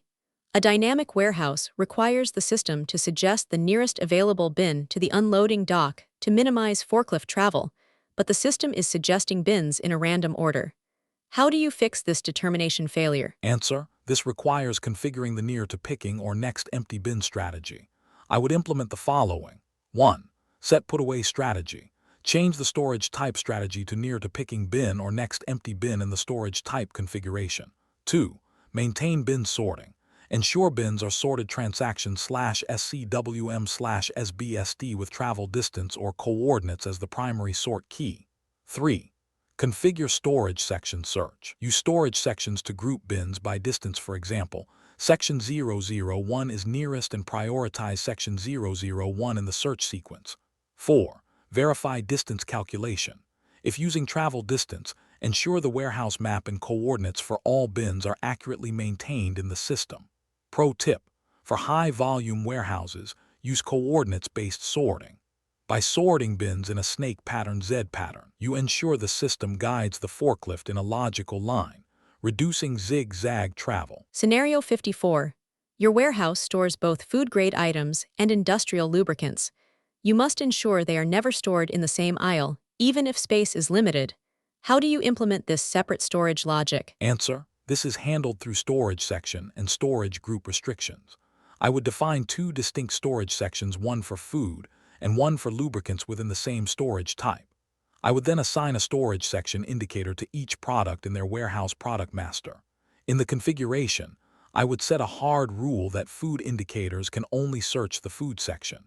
This prevents the system from ever suggesting a bin in the wrong aisle, regardless of total warehouse occupancy. Pro tip: use hazardous material check for an even higher level of control. If the lubricants are classified as hazardous, EWM can use the hazmat search sequence to completely isolate the stock into a fire-rated zone that is physically walled off from the food area. Scenario 55.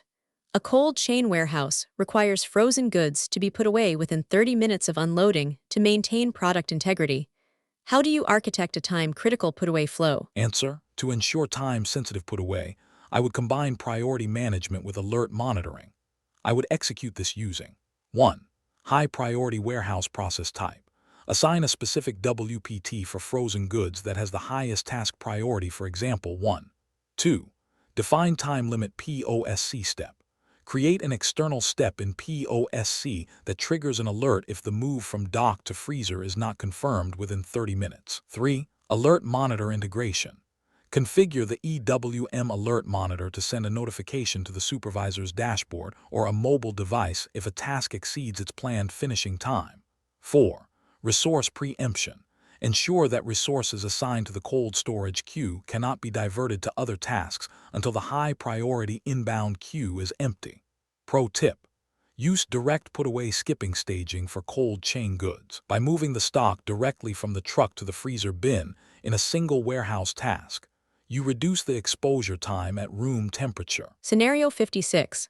A warehouse manager wants to use an empty bin strategy for large appliances, but a fixed bin strategy for small spare parts. How do you configure EWM to handle both strategies in the same warehouse? Answer: this is achieved by using put-away control indicators POSC and separate storage type search sequences SDSS. For the large appliances, the POSC would be mapped to a storage type configured with the empty bin strategy, where the system simply looks for the next available open space. For the spare parts, the POSC would be mapped to a different storage type configured with the fixed bin strategy. The system identifies the product's POSC at the moment of the inbound delivery creation and automatically chooses the correct bin determination logic. Pro tip: you can also combine these in one storage type by using fixed bins as a priority. The system first checks if a fixed bin exists and is empty. If not, it falls back to finding the next available empty bin in the general area. Scenario 57. The bulk storage area for beverages is 95% full, and a new shipment of 200 pallets is arriving. How do you configure EWM to handle this overflow without manual intervention? Answer: I would implement overflow storage type logic within the storage type search sequence. In transaction/SCWM/SDSS, I would define the bulk storage as priority 1 and an overflow/external yard as priority 2. I would also activate capacity check for the bulk area. When the 190th pallet fills the remaining capacity, the system will automatically fail to find a bin in the bulk area and immediately suggest a destination in the overflow area for the remaining 10 pallets, ensuring the receiving process never stops. Pro tip: use bulk storage indicators. By defining how many pallets can be stacked, for example, 3 high, EWM can calculate the true capacity of a bulk floor area, preventing the system from suggesting a bin that is physically inaccessible due to stacking limits. Scenario 58. To reduce order fulfillment time, the system needs to replenish the picking area from reserve stock based on anticipated demand rather than just minimum thresholds. How do you implement near picking area replenishment? Answer: this is handled via order-related replenishment or slotting.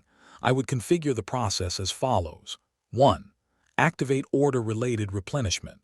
Configure the warehouse process type to trigger a replenishment task the moment an outbound delivery is created if the pick face stock is insufficient. 2. Use slotting for optimal placement. Run the slotting heuristic to identify fast movers and automatically update their fixed bin assignments to be nearest to the packing station. 3. Configure direct replenishment. Set up the system to move stock from reserve to pick face during the put-away process if the pick face is currently below its maximum level. 4. Define replenishment quantities. Ensure the replenishment quantity in the product master is set to a full pallet size to minimize the number of internal movements. Pro tip: use demand-driven replenishment if you have seasonal spikes. This looks at the total quantity of all open sales orders and triggers a bulk pull from reserve to the pick face, ensuring pickers never face an empty bin during a promotion. Scenario 59. A forklift operator successfully confirmed a warehouse task for a large pallet into a bin that was already full, leading to a physical obstruction in the aisle. Why did the bin capacity check fail in the system? Answer: a capacity check failure usually means the calculation method or product data is inconsistent. I would investigate the following. 1. Check storage type capacity method. Verify if the storage type is set to check capacity by weight, volume, or key figure. If key figure is used, ensure it is defined in the bin master. 2. Validate product dimensions. Check the warehouse product master for the weight and volume per base unit of measure. If these are 0, the system thinks the product has no mass. 3. Check over delivery flag. Ensure the storage type does not have the allow over delivery flag checked, which permits the user to override capacity limits during confirmation. 4. Verify HU packaging weight. Ensure the weight of the packaging material, the pallet itself, is being included in the capacity calculation. Pro tip: use bin type versus HU type check as a secondary defense. Even if weight is correct, a bin type check can prevent a double stack pallet from being placed in a single height bin, regardless of capacity. Scenario 60. A storage bin is configured to allow mixed storage, yet the system is blocking a second product from entering the bin.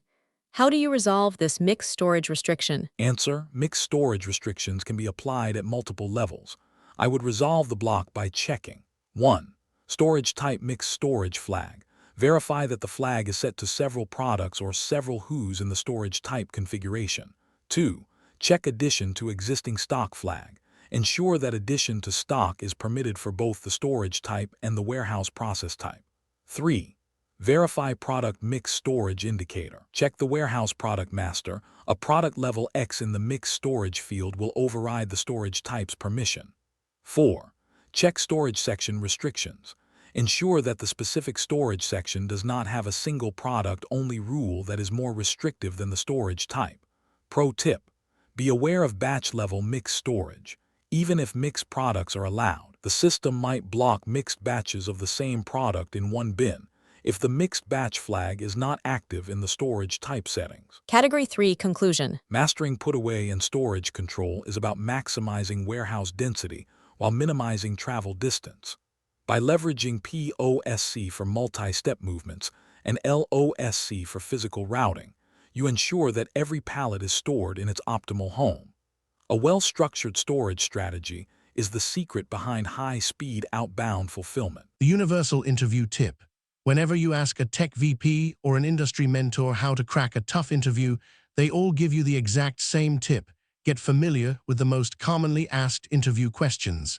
It sounds simple, right? But here is the problem. The search nightmare. Finding the actual most commonly asked questions for senior roles is a nightmare. Generic Google searches only give you basic textbook definitions, and those will not help you clear a lead architect or senior engineer round where production reality matters. Imagine a master vault. Now, imagine a vault where the absolute most commonly asked interview questions for your specific role are already collected for you, perfectly organized by interview rounds like 1. Most commonly asked technical-based question and answers. 2. Most commonly asked scenario-based question and answers. 3. Most commonly asked real-world problem-solving question and answers. 4. Most commonly asked system design question and answers. 5. Most commonly asked behavioral-based question and answers. Cross-domain mastery. I built the ACE Interviews Master Vault for the modern architect. We did not just do this for one role. We covered everything: SAP, cybersecurity, DevOps, software testing, data engineering, Java, and Python. The ultimate all-access deal. Instead of paying for individual PDFs, you can now unlock our entire database. Get over 1,000 plus PDFs containing 50,000 plus of the most asked question and answers for a mere 1,499 rupees a month. The elite transformation. Stop studying just to pass. Equip yourself with the cross-domain confidence of a true architect and walk out of your next interview choosing between 2 or 3 elite job offers. Unlock the vault now. The era of buying individual guides is over. Click the link in the video description below right now to unlock the Master Vault. Now, let's get back to the masterclass. Transition from Category 3 to Category 4. Even with perfectly placed stock, a warehouse can still be inefficient if the work is handed out to pickers in disorganized fragments. To move from storage to execution, we must now master the grouping of work. We are moving into the realm of Warehouse Order Creation Rules, WOCR, the logic that bundles individual tasks into efficient work packages for your team. Let's explore Category 4. Category 4. Warehouse Order and WOCR Scenarios. Warehouse Order Creation Rules, WOCR, are the work organizers of EWM. This category tests your ability to optimize resource efficiency by grouping tasks based on weight, volume, or activity area. You will solve scenarios involving RF performance issues, task splitting, and complex resource-specific work assignments. Category 4. Warehouse Order Scenarios 61 to 70. Here are the 10 critical scenarios for work grouping logic. Scenario 61, WOCR not working. Scenario 62, multiple WTs combined into single WO. Scenario 63, WO creation based on activity area. Scenario 64, large warehouse orders causing RF delays. Scenario 65, WO split based on weight limit. Scenario 66, different WOCR rules for forklift and picker resources.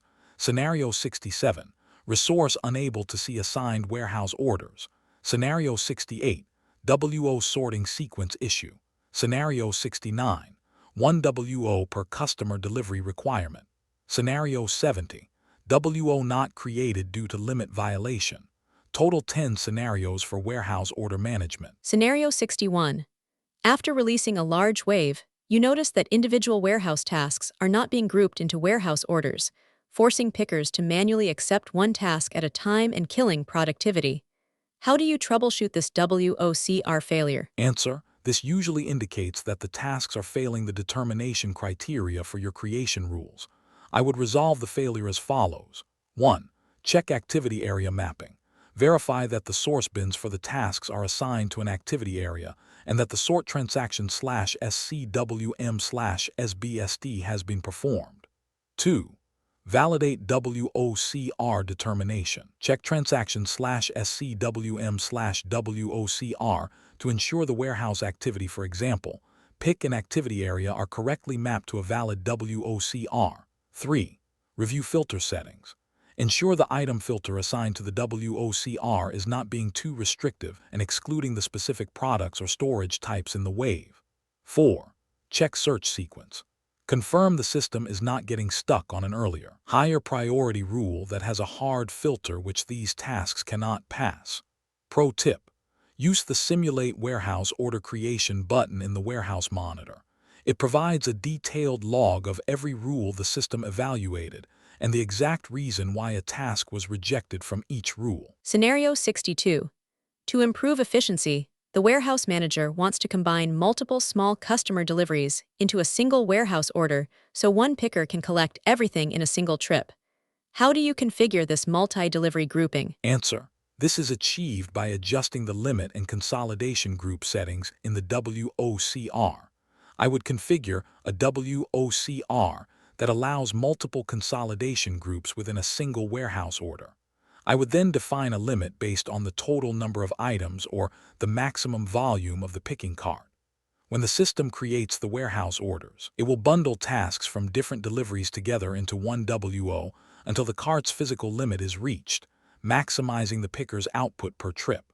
Pro tip: be careful with the consolidation group setting. If you allow multiple consolidation groups in one WO, you must ensure the picker has a cart with sub-bins or multiple pick-whos to keep the items for different customers separated from the start. Scenario 63. A warehouse has a mezzanine area for small parts and a floor area for bulky items. Management requires that picking tasks for these two areas never be mixed into the same warehouse order. How do you enforce this area-based WO creation? Answer: I would use activity area-specific WOCRs to ensure geographical separation of work. The configuration involves: 1. Define distinct activity areas. Create separate activity areas for the mezzanine and the floor bins. 2. Bin sorting by area. Run /SCWM/SBSD for each area so the system recognizes the unique picking sequences. 3. Assign area-specific WOCRs. In the WOCR determination table, map the mezzanine activity area to WOCR_01 and the floor area to WOCR_02. 4. Set queue determination. Link these WOCRs to different queues, for example, MEZZ_pick and floor_pick to ensure the work is dispatched to the correct resource types. Pro tip: if a single delivery has items in both areas, this setup will automatically split the delivery into two warehouse orders, ensuring the mezzanine picker never has to walk down to the floor area. Scenario 64. During a massive promotion, the system is generating warehouse orders with over 500 lines each, causing the RF handheld devices to lag or crash during the loading of the task list. How do you resolve this performance issue? Answer: this is a classic limit violation in WOCR configuration. The RF device crashes because the XML payload of 500-line warehouse order is too large for the device's memory. I would resolve this by updating the limits in the WOCR transaction /SCWM/WO limit. I would set a maximum number of items per warehouse order, typically around 20 to 50 for RF users. The system will then automatically split those 500 tasks into 10 smaller, manageable warehouse orders that the RF device can process instantly. Pro tip: do not just limit by items, also consider the number of bins. If an order has 50 items but they are all in 50 different aisles, it still feels like a large order to the picker. A bin count limit often improves picker morale more than a simple item count limit. Scenario 65. A picking cart can safely carry a maximum of 300 kilograms, but the system is currently assigning 500 kilograms of work to a single warehouse order, creating a safety risk. How do you implement a weight-based WO split? Answer: I would implement physical limits within the warehouse order creation rule. I would execute the following. 1. Define weight limit. In transaction/SCWM/WO limit, create a limit profile that sets the maximum gross weight to 300 kg. 2. Assign limit to WOCR. Link this limit profile to the WOCR used for cart picking. 3. Validate product master. Ensure all SKUs have accurate gross weight maintained in the warehouse product master. Otherwise, the system will assume zero weight and fail to split. 4. Check minimum limit. Ensure that the weight of a single unit of measure like a crate does not exceed the limit itself, or the system will be unable to create any WO at all. Pro tip: use volume as a secondary limit. In many warehouses, a cart will cube out fill up with air before it reaches its weight limit.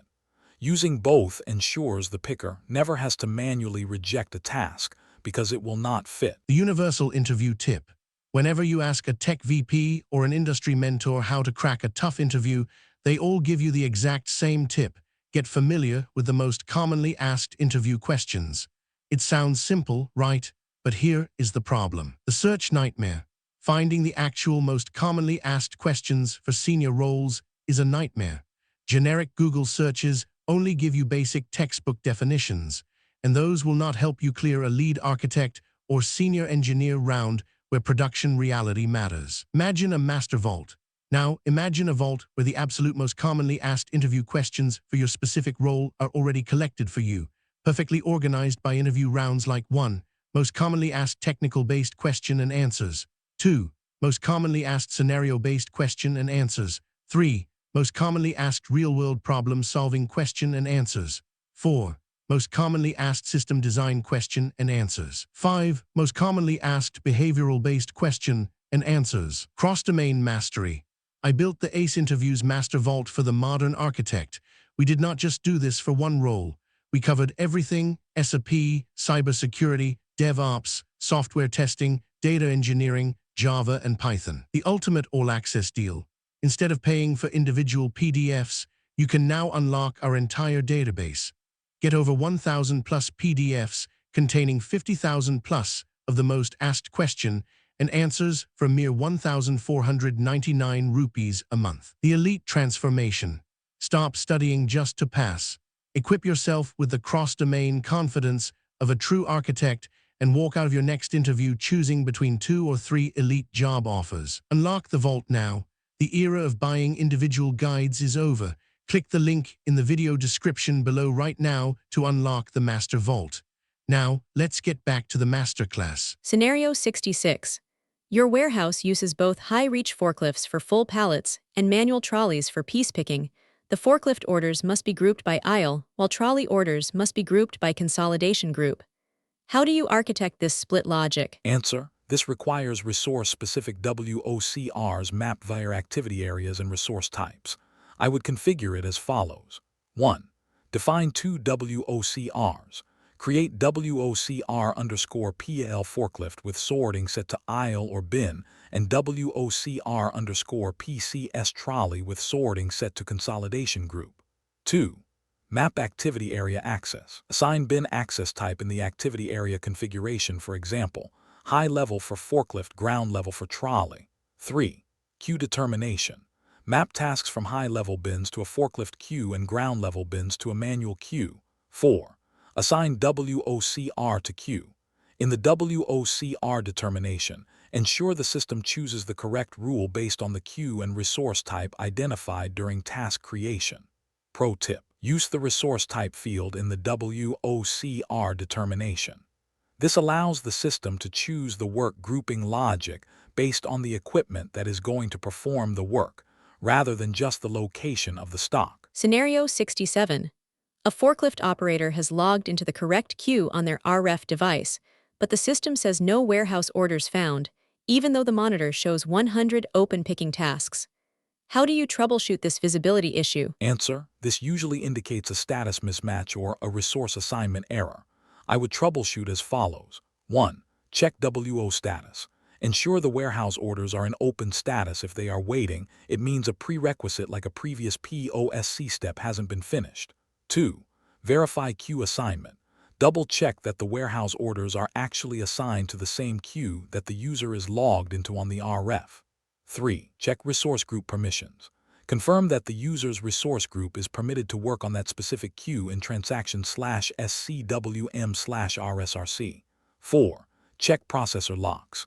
See if the warehouse orders are already locked by another user or a background process like a stuck print job. Pro tip: check the resource type compatibility. If the warehouse order requires a reach truck and the user is logged in as a standard forklift, the system will hide those orders to prevent equipment mismatch errors. Scenario 68. Pickers are complaining that the system is sending them on a zigzag path, making them cross the same aisle multiple times for a single warehouse order. How do you optimize the sorting sequence? Answer: this is a failure in the activity area bin sorting configuration. I would resolve the travel inefficiency by 1. Analyze sort sequence. Review transaction/SCWM/SBSD and check the sorting field sequence, for example, aisle to stack to level. 2. Implement snake pattern. Change the sorting logic so that the system sorts by aisle, then by bin in ascending order for one aisle and descending for the next. 3. Update WOCR sorting. Ensure the WOCR is configured to use the pick path sorting defined in the activity area and not a customer delivery-based sort. 4. Rerun bin sorting. After making changes, you must rerun the bin sorting job to regenerate the sequence number in the /SCWM/LOSC table. Pro tip: check for cross-aisle picking. If you have a wide aisle, the most efficient sort is often to pick both sides of the aisle simultaneously, left, right, left, rather than picking the whole left side, then coming back for the right. Scenario 69. A high-end luxury client requires that each of their deliveries be handled by a dedicated picker to ensure 100% accuracy and specialized packaging. How do you enforce a 1 WO per customer delivery rule? Answer: I would implement this using the consolidation group limit in the WOCR. In transaction/SCWM/WO limit, I would create a profile where the maximum number of consolidation groups is set to 1. I would then map this WOCR to the specific ship to party or priority of the luxury client. Because each delivery in EWM has a unique consolidation group, the system will be forced to create a new warehouse order for every individual delivery, ensuring no other customer's items ever end up on that picker's cart. Pro tip: this is also useful for staging area optimization. If each WO is limited to one delivery, you can ensure that the WO destination is the specific staging bin reserved for that customer, simplifying the loading process. Scenario 70. You notice several warehouse tasks are stuck in waiting status and no warehouse order is being created, even though they have passed all WOCR determination checks. What is causing this limit violation? Answer: this occurs when a task is too big for every available creation rule. I would resolve this by checking 1. Individual task versus WOCR limit. Verify if a single warehouse task, for example, one huge pallet exceeds the max weight or max volume set in the WOCR limits. 2. Check minimum limit settings. Ensure you haven't set a minimum weight that these tasks fail to reach, causing the system to wait for more tasks that never come. 3. Review exception rule. In the WOCR configuration, check what the system should do if a task fails all limits. If it is not set to create WO anyway, the task will stay waiting indefinitely. 4. Analyze wave completion. If the tasks are part of a wave, ensure the wave release is fully complete. The system often waits until the entire wave is processed before finalizing the WO grouping. Pro tip: set up a fallback WOCR. This is a rule with no limits that is placed last in the search sequence. It ensures that any task that was too big or too weird for your optimized rules still gets a warehouse order so it can be physically moved. Category 4 Conclusion. Warehouse order creation rules WOCR are the primary engine for labor optimization. By intelligently grouping tasks based on physical limits, activity areas, and customer requirements, you transform a chaotic list of tasks into a streamlined work plan. Getting WOCR right is the difference between a picker walking 10 miles a day or 2 miles to achieve the same output. The universal interview tip. Whenever you ask a tech VP or an industry mentor how to crack a tough interview, they all give you the exact same tip. Get familiar with the most commonly asked interview questions. It sounds simple, right? But here is the problem. The search nightmare. Finding the actual most commonly asked questions for senior roles is a nightmare. Generic Google searches only give you basic textbook definitions, and those will not help you clear a lead architect or senior engineer round where production reality matters. Imagine a master vault. Now, imagine a vault where the absolute most commonly asked interview questions for your specific role are already collected for you, perfectly organized by interview rounds like 1. Most commonly asked technical-based question and answers. 2. Most commonly asked scenario-based question and answers. 3. Most commonly asked real-world problem-solving question and answers. 4. Most commonly asked system design question and answers. 5. Most commonly asked behavioral-based question and answers. Cross-domain mastery. I built the ACE Interviews Master Vault for the modern architect. We did not just do this for one role. We covered everything: SAP, cybersecurity, DevOps, software testing, data engineering, Java, and Python. The ultimate all-access deal.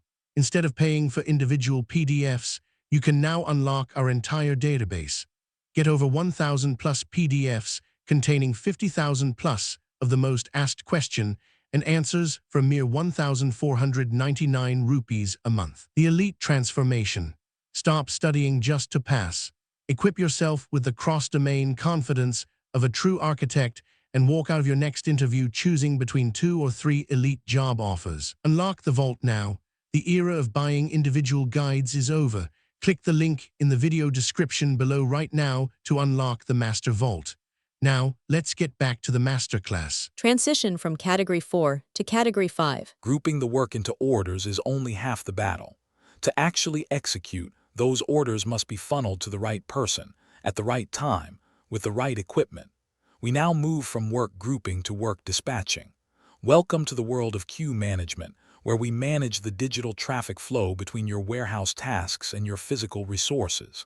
Let's explore Category 5. Category 5. Queue Management Scenarios. Queue management acts as the air traffic controller of EWM. In this category, we address how to route tasks to specific equipment, handle congestion during peak hours, and troubleshoot why certain resources cannot see the work assigned to them. These scenarios are essential for maintaining a high-velocity, real-time warehouse operation. Category 5. Queue Management Scenarios 71 to 79. Here are the 9 scenarios covering work dispatching and resource logic. Scenario 71, WT assigned to wrong queue.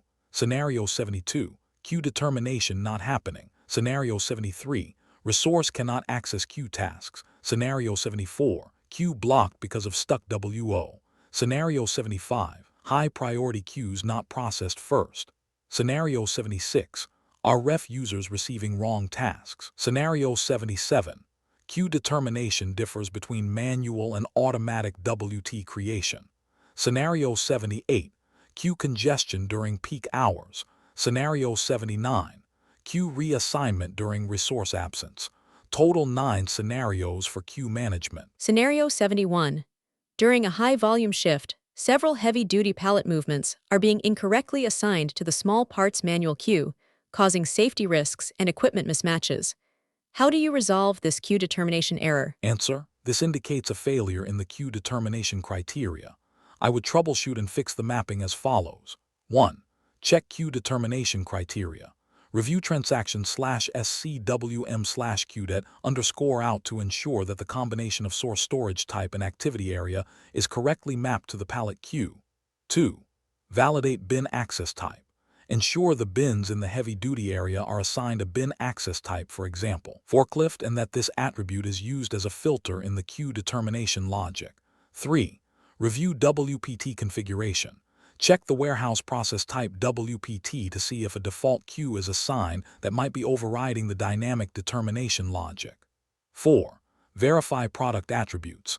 Ensure the products have the correct warehouse storage indicator that triggers the correct determination sequence. Pro tip: use weight and volume as a secondary filter in queue determination.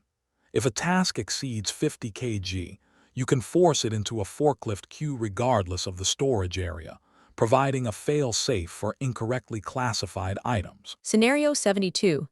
A new warehouse zone has been activated, but warehouse tasks generated for this area are showing no assigned queue, making them invisible to all RF resources. How do you troubleshoot this determination failure? Answer: when a queue is missing, the system cannot dispatch the work. I would investigate using these steps. 1. Check activity area mapping. Verify that the bins in the new zone are assigned to an activity area. Queue determination depends heavily on the activity area of the source or destination bin. 2. Validate determination rules. Check if there is a valid entry in transaction/SCWM/QDET_out or /SCWM/QDET_in for the specific combination of process type and activity area. 3. Check master data replication. Ensure the queue itself exists in the warehouse and is not marked as deleted or inactive. 4. Review fallback logic. Check if a standard queue exists for the warehouse. If even the fallback is not triggering, the issue is likely a missing bin to activity area assignment. Pro tip: run the bin sorting transaction /SCWM/SBSD for the new zone. Even if the mapping is correct, EWM often fails to determine the queue if the bins haven't been logically sorted for the activity area. Scenario 73. A certified forklift operator logs into their RF device, but is unable to see any tasks in their assigned high bay queue, even though 50 warehouse orders are available. What is your systematic approach to resolve this access issue? Answer: this is usually a resource to queue permission mismatch. I would resolve the issue by checking 1. Resource to queue assignment. In transaction/SCWM/RSRC, verify that the user's resource is assigned to a resource group that has permission to work on the high bay queue. 2. Queue sequence check. Ensure the high bay queue is included in the queue sequence assigned to that specific resource group. 3. Check resource type compatibility. Confirm the resource type, for example, reach truck is permitted to work in the specific storage type where the tasks are located. 4. Authorization objects. Verify that the user's SAP security profile includes the necessary EWM authorization objects for that specific warehouse and queue. Pro tip: check the resource status. If the resource was accidentally set to maintenance or off-duty in the monitor, the system will prevent them from seeing any tasks, even if their permissions are correct. Scenario 74. An RF device crashed in the middle of a complex move, leaving a warehouse order locked by the system. Now, the entire picking queue is blocked because other users cannot access the tasks behind the locked order. How do you resolve this? Answer: this is a locked resource issue. First, I would use the warehouse monitor /SCWM/mon to identify the specific warehouse order and the resource ID associated with it. I would then use transaction/SCWM/RSRC_admin to log off the crashed session manually, which releases the system lock on the warehouse order. Once the session is cleared, the WO returns to open status, and other pickers can instantly pick up the work. Pro tip: always check transaction SM12 for in-queue locks if the monitor does not show a specific resource. Occasionally, a database-level lock remains even after the user is logged off, and it must be manually deleted to unblock the queue. Scenario 75. During the end-of-day shipping window, standard orders are being processed by the system, while next-day air tasks are sitting at the bottom of the list. How do you configure the system to prioritize high-priority queues? Answer: queue prioritization is handled through resource management settings. I would execute the following strategy. 1. Define queue priorities. Assign a higher priority number, for example, 1 to the next day air queue, and a lower priority, for example, 9 to standard queues. 2. Configure queue sequence. In the resource group settings, ensure the next day air queue is placed at the top of the queue sequence list. 3. WOCR task priority. Ensure that the warehouse order creation rule also inherits the priority from the outbound delivery to influence the internal sorting within the queue. 4. Monitor and reassign. Use the warehouse monitor to dynamically move resources from low priority queues to the urgent queue when the volume spikes. Pro tip: use task duration in your priority logic. If a high priority task is very short, the system should always interleave it to the nearest resource, ensuring the most urgent orders move first without starving the rest of the warehouse. The universal interview tip. Whenever you ask a tech VP or an industry mentor how to crack a tough interview, they all give you the exact same tip. Get familiar with the most commonly asked interview questions. It sounds simple, right? But here is the problem. The search nightmare. Finding the actual most commonly asked questions for senior roles is a nightmare. Generic Google searches only give you basic textbook definitions, and those will not help you clear a lead architect or senior engineer round where production reality matters. Imagine a master vault. Now, imagine a vault where the absolute most commonly asked interview questions for your specific role are already collected for you, perfectly organized by interview rounds like 1. Most commonly asked technical-based question and answers. 2. Most commonly asked scenario-based question and answers. 3. Most commonly asked real-world problem-solving question and answers. 4. Most commonly asked system design question and answers. 5. Most commonly asked behavioral-based question and answers. Cross-domain mastery. I built the ACE Interviews Master Vault for the modern architect. We did not just do this for one role. We covered everything: SAP, cybersecurity, DevOps, software testing, data engineering, Java, and Python. The ultimate all-access deal. Instead of paying for individual PDFs, you can now unlock our entire database. Get over 1,000 plus PDFs containing 50,000 plus of the most asked question and answers for mere 1,499 rupees a month. The elite transformation. Stop studying just to pass. Equip yourself with the cross-domain confidence of a true architect and walk out of your next interview choosing between 2 or 3 elite job offers. Unlock the vault now. The era of buying individual guides is over. Click the link in the video description below right now to unlock the Master Vault. Now, let's get back to the masterclass. Scenario 76. Several RF users complain that the system is pushing put-away tasks to them when they are supposed to be picking, leading to cross-traffic congestion and reduced efficiency. How do you resolve this wrong task delivery? Answer: this happens when the resource is assigned to a resource group that allows system-guided work across multiple modes. To resolve this, I would refine the resource group definitions to isolate picking and put-away activities. I would then ensure that the users are logged into the specific pick queue. If the warehouse requires task interleaving doing both, I would adjust the interleaving settings in the warehouse monitor to ensure that put-away tasks are only pushed when the picker is physically near an inbound staging zone. Pro tip: check the resource group sequence. If a resource group has inbound at priority 1 and outbound at priority 2, the system will always try to give them a put-away task first. Reversing this sequence for your dedicated pickers will fix the issue immediately. Scenario 77. You have noticed that warehouse tasks created automatically by waves are going to the correct queue, but tasks created manually by supervisors are defaulting to a general queue.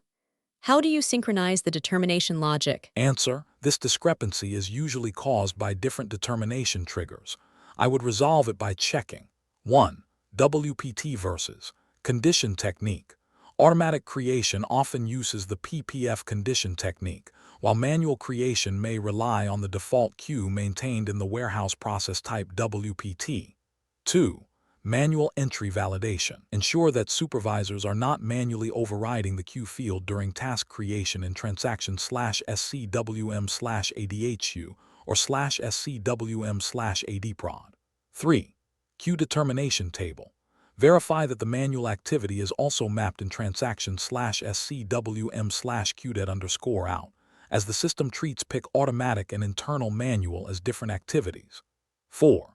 User parameters. Check if the supervisor has a user parameter set that hard codes a specific queue to their user ID. Pro tip: in transaction/SCWM/QDET_out, leave the activity field blank for a specific activity area mapping. This forces the system to use the same queue regardless of whether the task was created by a wave, a replenishment, or a manual request. Scenario 78. During a flash sale event, the single-line order queue is heavily congested with 50 pickers in the same aisle, while the multi-line queue is empty. How do you manage this load balancing effectively? Answer: this requires dynamic resource reallocation. I would use the warehouse monitor's resource nodes to see the real-time load per queue. I would then perform a mass change of the resource groups for 20 pickers, moving them from the single-line group to the multi-line group. To prevent the physical aisle congestion, I would also adjust the WOCR to limit the number of warehouse orders created for that specific aisle, forcing the system to distribute work across other zones until the congestion clears. Pro tip: Implement maximum number of resources per queue. You can configure EWM to block more than a certain number of users from logging into a specific queue, forcing the extra staff to pick up work from the next highest priority area automatically. Scenario 79. A lead picker has gone on an unscheduled break, but the system continues to push high-priority tasks to their inactive RF session, stalling the shipments. How do you architect a failover for resource absence? Answer: to prevent tasks from getting stuck with an absent resource, I would implement the following resource failover protocols. 1. Automatic log-off timer. Configure a resource timeout in the RF framework that automatically logs off a user and releases their tasks if there is no activity for 10 minutes. 2. Manual task reassignment. Use the warehouse monitor to select assigned tasks for the absent resource and use the unassigned resource method to put them back into the open pool. 3. Queue monitoring alerts. Set up an alert in the monitor to flag any warehouse order that has been in dispatch status for more than 15 minutes without being confirmed. 4. Supervisory override. Train shift leads to use the resource overview to check for idle resources with open tasks at the start of every hour. Pro tip: use system-guided picking instead of manual selection. In system-guided mode, the task is only assigned at the moment the picker clicks Next Task, meaning no work is ever locked to a resource who is not actively working. Category 5 Conclusion. Queue management is the heartbeat of warehouse synchronization. By effectively balancing the workload across resources and equipment, you eliminate physical bottlenecks and ensure that high-priority tasks never sit idle. A well-managed queue system ensures that your labor force is always working on the most valuable task at any given moment. The universal interview tip. Whenever you ask a tech VP or an industry mentor how to crack a tough interview, they all give you the exact same tip. Get familiar with the most commonly asked interview questions. It sounds simple, right? But here is the problem. The search nightmare. Finding the actual most commonly asked questions for senior roles is a nightmare. Generic Google searches only give you basic textbook definitions, and those will not help you clear a lead architect or senior engineer round where production reality matters. Imagine a master vault. Now, imagine a vault where the absolute most commonly asked interview questions for your specific role are already collected for you, perfectly organized by interview rounds like 1. Most commonly asked technical-based question and answers. 2. Most commonly asked scenario-based question and answers. 3. Most commonly asked real-world problem-solving question and answers. 4.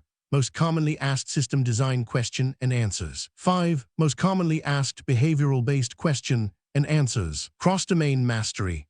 I built the ACE Interviews Master Vault for the modern architect. We did not just do this for one role. We covered everything: SAP, cybersecurity, DevOps, software testing, data engineering, Java, and Python. The ultimate all-access deal. Instead of paying for individual PDFs, you can now unlock our entire database. Get over 1,000 plus PDFs containing 50,000 plus of the most asked question and answers for a mere 1,499 rupees a month. The elite transformation. Stop studying just to pass. Equip yourself with the cross-domain confidence of a true architect and walk out of your next interview choosing between 2 or 3 elite job offers. Unlock the vault now. The era of buying individual guides is over. Click the link in the video description below right now to unlock the Master Vault.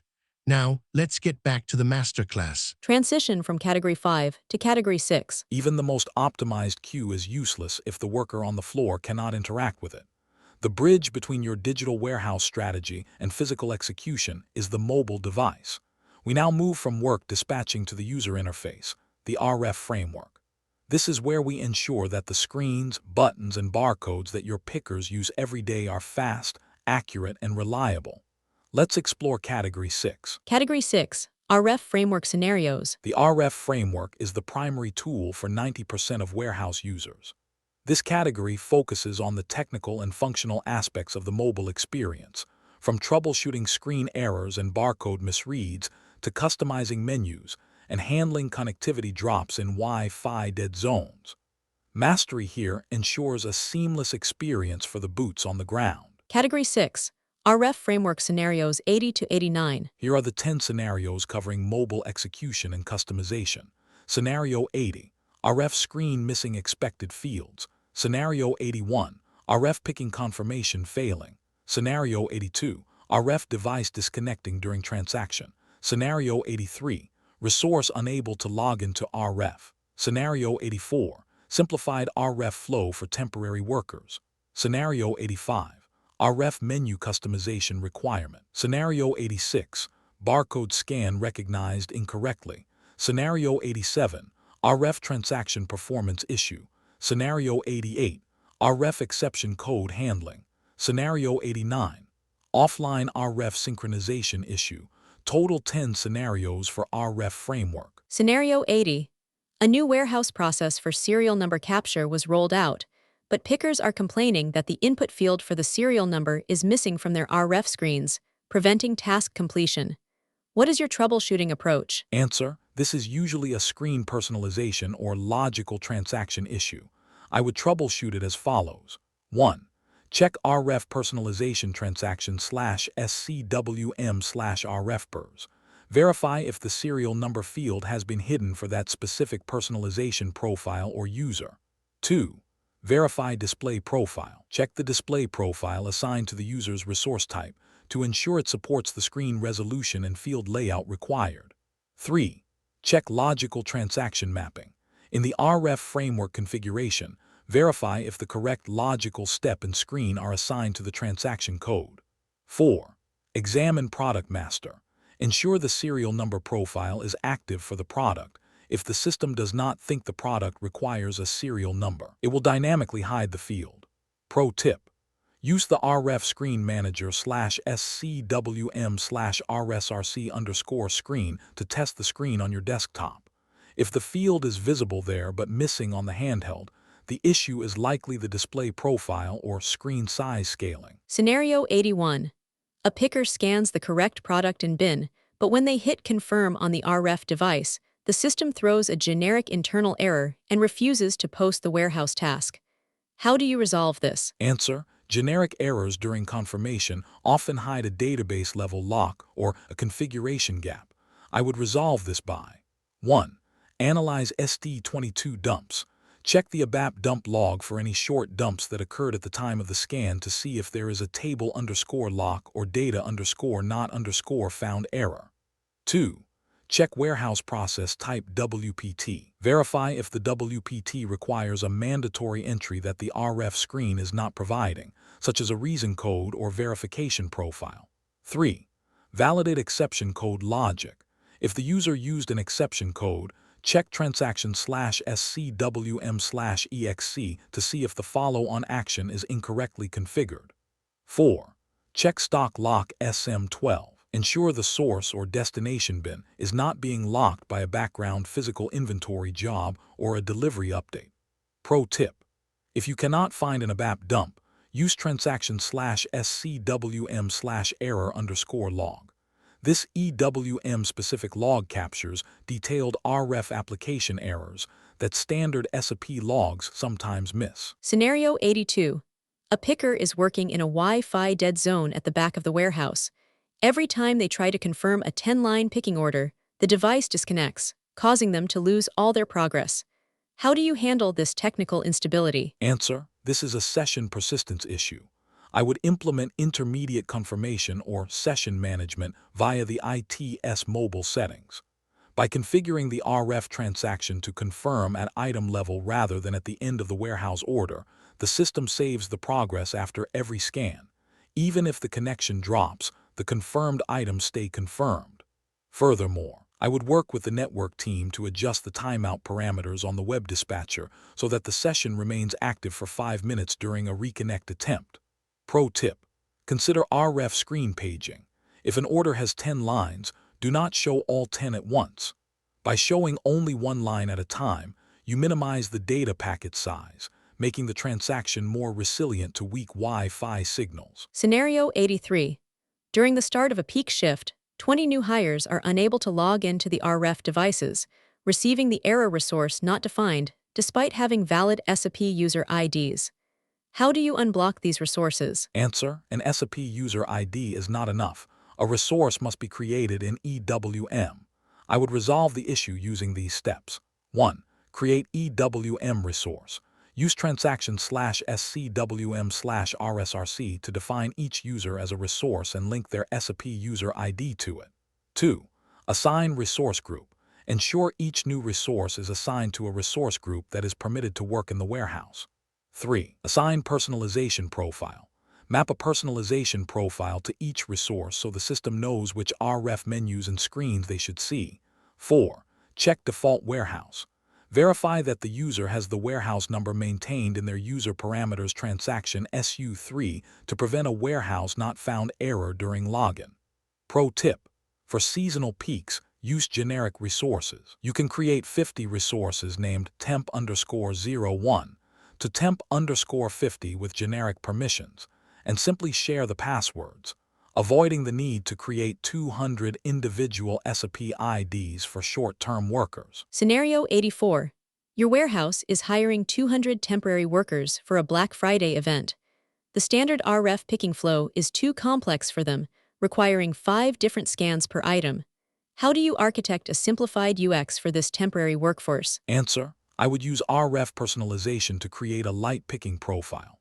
I would configure a verification profile specifically for temporary workers that only requires a bin scan and a product scan, bypassing the scans for HU, quantity, and batch if the data is already unique. I would then assign this simplified profile to the resource group used by the temp workers. This reduces the learning curve and speeds up the picking process without changing the underlying configuration for permanent staff. Pro tip: use visual RF. You can add simple icons or color coding, for example, green for match, red for error, to the ITS mobile templates to help non-technical workers navigate the screens faster without reading complex text messages. The universal interview tip. Whenever you ask a tech VP or an industry mentor how to crack a tough interview, they all give you the exact same tip. Get familiar with the most commonly asked interview questions. It sounds simple, right? But here is the problem. The search nightmare. Finding the actual most commonly asked questions for senior roles is a nightmare. Generic Google searches only give you basic textbook definitions, and those will not help you clear a lead architect or senior engineer round where production reality matters. Imagine a master vault. Now, imagine a vault where the absolute most commonly asked interview questions for your specific role are already collected for you, perfectly organized by interview rounds like 1. Most commonly asked technical-based question and answers. 2. Most commonly asked scenario-based question and answers. 3. Most commonly asked real-world problem-solving question and answers. 4. Most commonly asked system design question and answers. 5. Most commonly asked behavioral-based question and answers. Cross-domain mastery. I built the ACE Interviews Master Vault for the modern architect. We did not just do this for one role. We covered everything: SAP, cybersecurity, DevOps, software testing, data engineering, Java, and Python. The ultimate all-access deal. Instead of paying for individual PDFs, you can now unlock our entire database. Get over 1,000 plus PDFs containing 50,000 plus of the most asked question and answers for a mere 1,499 rupees a month. The elite transformation. Stop studying just to pass. Equip yourself with the cross-domain confidence of a true architect and walk out of your next interview choosing between 2 or 3 elite job offers. Unlock the vault now. The era of buying individual guides is over. Click the link in the video description below right now to unlock the Master Vault. Now, let's get back to the masterclass. Scenario 85. The warehouse manager wants the returns transaction to be at the very top of the RF menu for the morning shift, but hidden for the night shift. How do you implement this menu customization? Answer: RF menu structure is controlled by menu personalization. I would execute the following. 1. Define logical menus. In the RF framework configuration, create 2 distinct menu structures, one with returns at the top and one without it. 2. Assign to personalization profiles. Create morning_prof and night_prof profiles and link them to their respective menu structures. 3. Link profiles to resources. Assign the morning profile to the resources on the first shift and the night profile to the second shift. 4. Standard menu manager. Use transaction/SCWM/menu to drag and drop the transactions into the desired order for each logical menu. Pro tip: Instead of manual profile changes, use dynamic menu management. You can use an ABAP baddie to check the system time during login and automatically present the correct menu to the user based on their shift start time. Scenario 86. A picker scans a 1D barcode on a bin, but the RF system incorrectly interprets it as a 2D barcode and appends 3 hidden characters at the end, causing a bin not found error. How do you fix this data entry error? Answer: this is usually a scanner profile or barcode translation issue. I would fix it by 1. Verify scanner configuration. Check the physical device settings to see if suffix or prefix characters like carriage, return, or tab are being added by the hardware. 2. Check barcode specification. In transaction/SCWM/BRCD, ensure the barcode type, for example, code 128 and its length are correctly defined for your warehouse. 3. Use scan verification baddie. Implement a baddie to clean the input data, stripping away any non-alphanumeric characters before the system performs the bin lookup. 4. Check barcode translation table.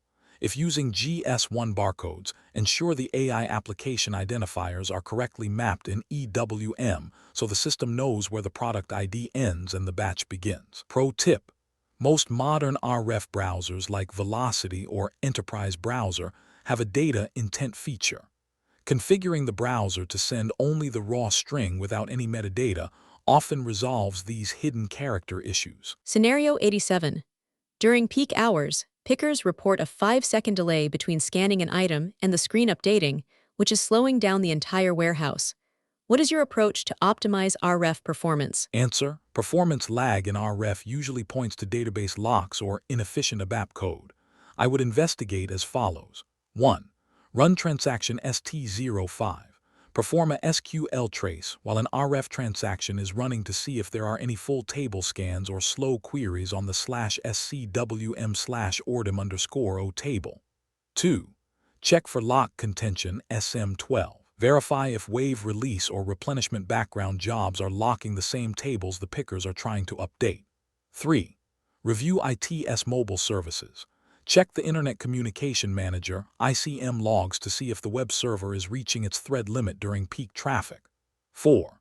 Analyze network latency. Use a ping test from the RF device to the SAP server to determine if the lag is in the Wi-Fi infrastructure or the SAP backend. Pro tip: disable unnecessary verifications. If your RF profile is configured to verify volume, weight, and quantity for every single scan, the system performs 3 extra lookups per item. Removing redundant verifications can cut lag in half. Scenario 88. A picker discovers a leaking container in a bin and needs to immediately move it to a scrap area using the RF, but they do not know which exception code to use. How do you configure and simplify exception code handling? Answer: exception codes must be mapped to business contexts. I would configure this workflow as follows. 1. Define exception code. Create a code, for example, SCRP in transaction/SCWM/EXC for the internal movement business context. 2. Assign follow-on action. Map the SCRP code to a follow-on action that changes the stock type to blocked and suggests the scrap bin as the destination. 3. Enable for RF. Ensure the exception code is marked as RF capable and assigned to the relevant RF logical transaction. 4. User training/display. Configure the RF to show a list of values F4 for exception codes so the picker can select scrap from a menu rather than memorizing a 4-digit code. Pro tip: use automatic exception triggers. If a picker enters a quantity of 0 for a bin that should have stock, you can configure the system to force the entry of an exception code, ensuring the error is documented. Scenario 89. Your company operates a remote yard with no Wi-Fi connectivity, but they need to record stock transfers in real time as they move trailers. How do you manage this connectivity gap in the RF framework? Answer: standard SAP EWM RF does not support true offline mode because it is a web-based ITS mobile framework. To handle this, I would recommend an asynchronous integration approach. I would use a sidecar mobile application built on SAP MDK or Fiori that stores the scans locally on the device's internal database.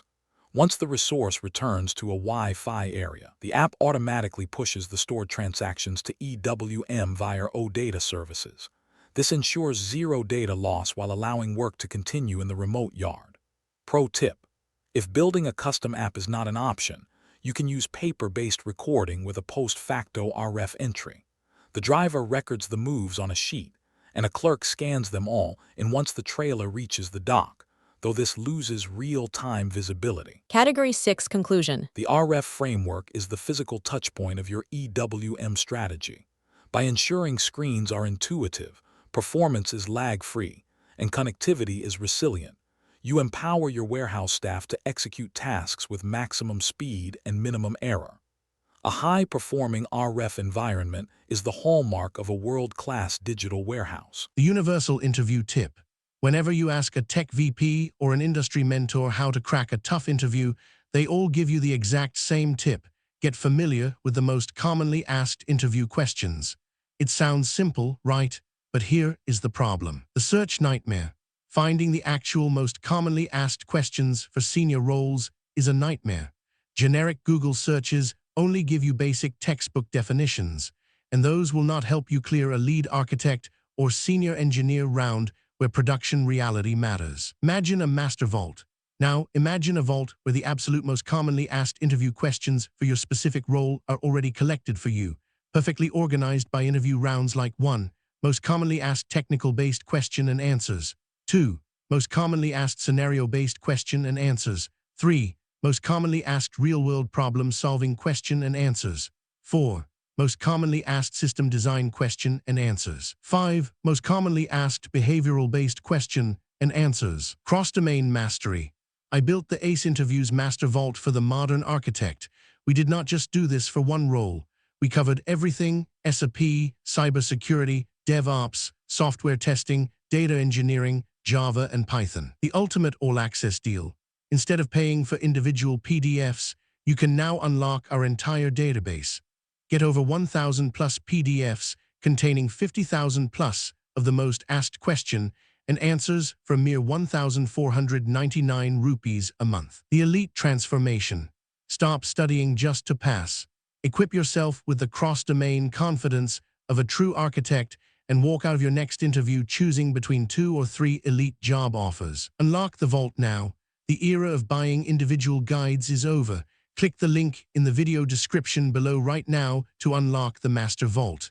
Now, let's get back to the masterclass. Transition from Category 6 to Category 7. Optimizing the user's screen is vital, but we must also optimize the physical containers those users are moving. In EWM, we do not just move stock, we move handling units. To manage complex logistics, we must master how these HUs are built, nested, and tracked throughout their lifecycle. We are moving from the interface to the container. Welcome to Handling Unit HU Management.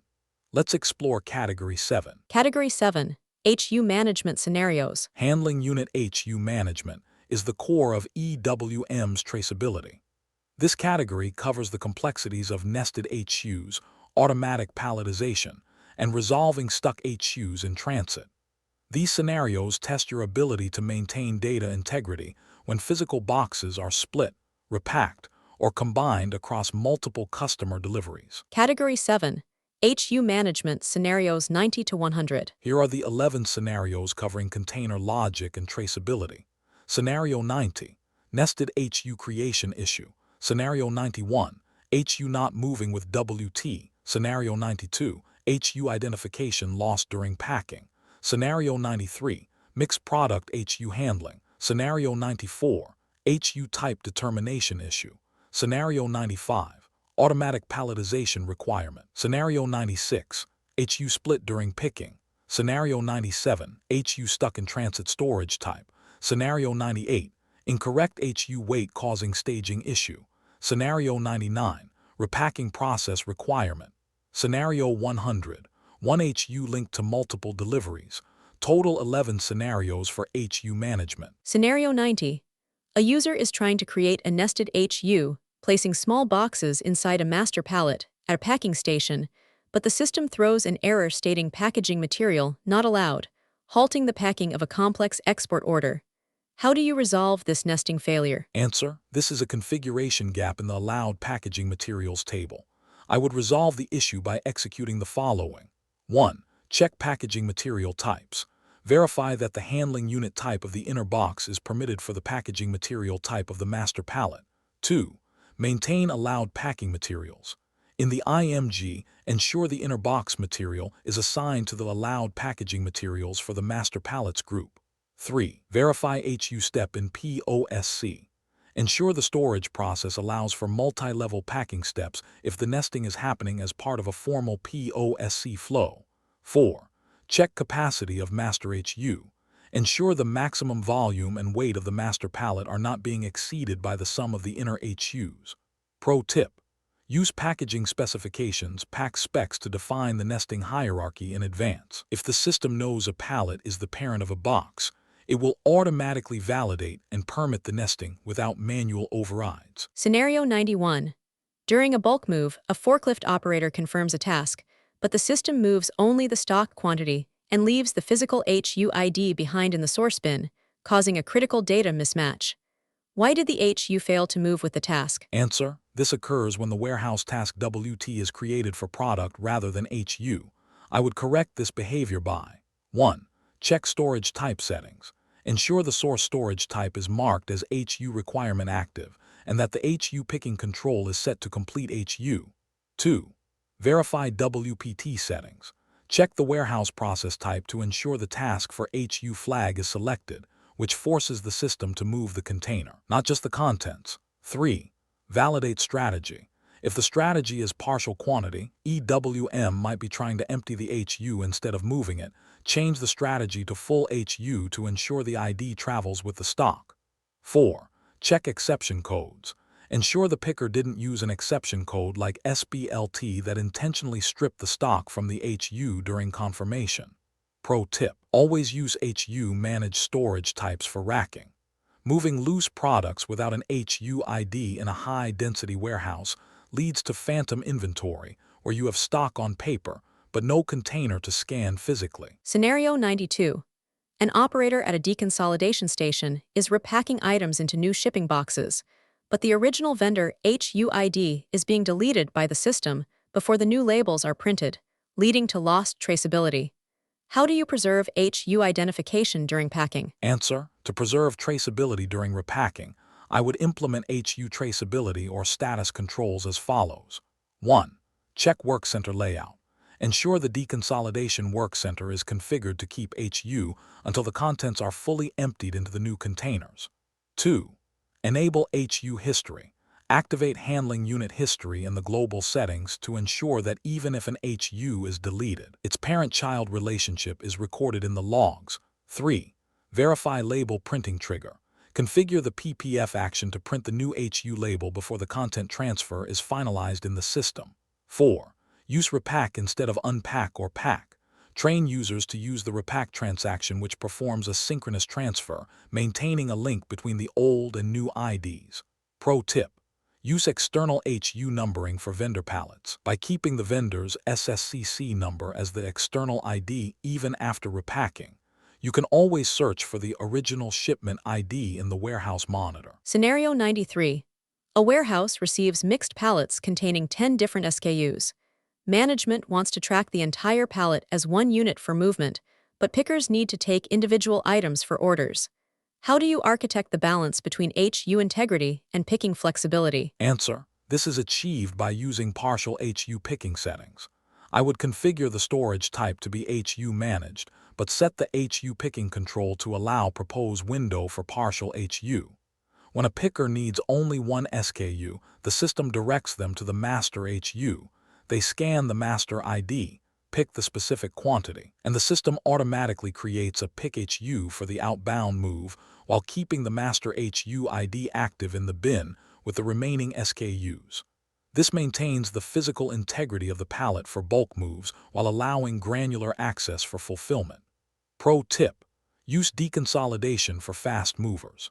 If a mixed pallet contains high-demand items, it is often more efficient to break it down immediately upon receipt so that pickers are not constantly fighting with mixed HU locks during peak hours. Scenario 94. During inbound, the system is failing to suggest a pallet type for a new product, forcing the dock workers to manually enter packaging materials for every delivery and causing a major receiving bottleneck. How do you troubleshoot this HU type determination issue? Answer: HU type determination depends on the mapping between the product and the packaging material. I would resolve the failure as follows. 1. Check HU type check. Ensure the HU type check is active for the warehouse and that the product's HU type is maintained in the warehouse product master. 2. Verify packaging material type.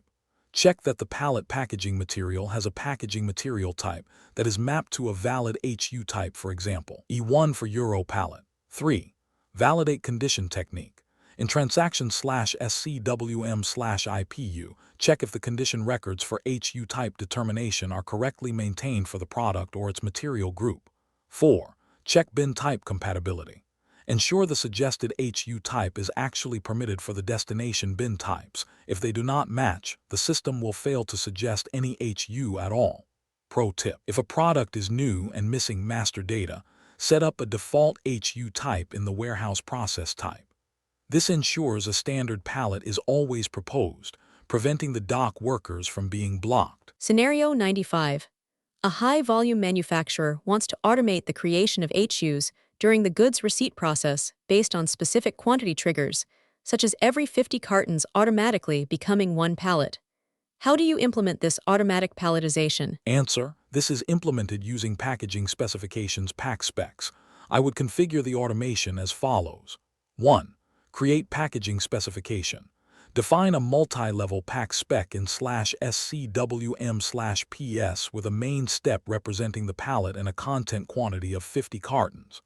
2. Define condition records. Link the pack spec to the inbound delivery process using the condition technique transaction/SCWM/PSBR. 3. Activate automatic packing. Set the automatic packing flag in the inbound delivery item type configuration. 4. Verify quantities. Ensure the inbound delivery quantity is a multiple of the pack spec. If it is 75, the system will automatically create one full HU of 50 and one partial HU of 25. Pro tip: use rounding in your pack specs.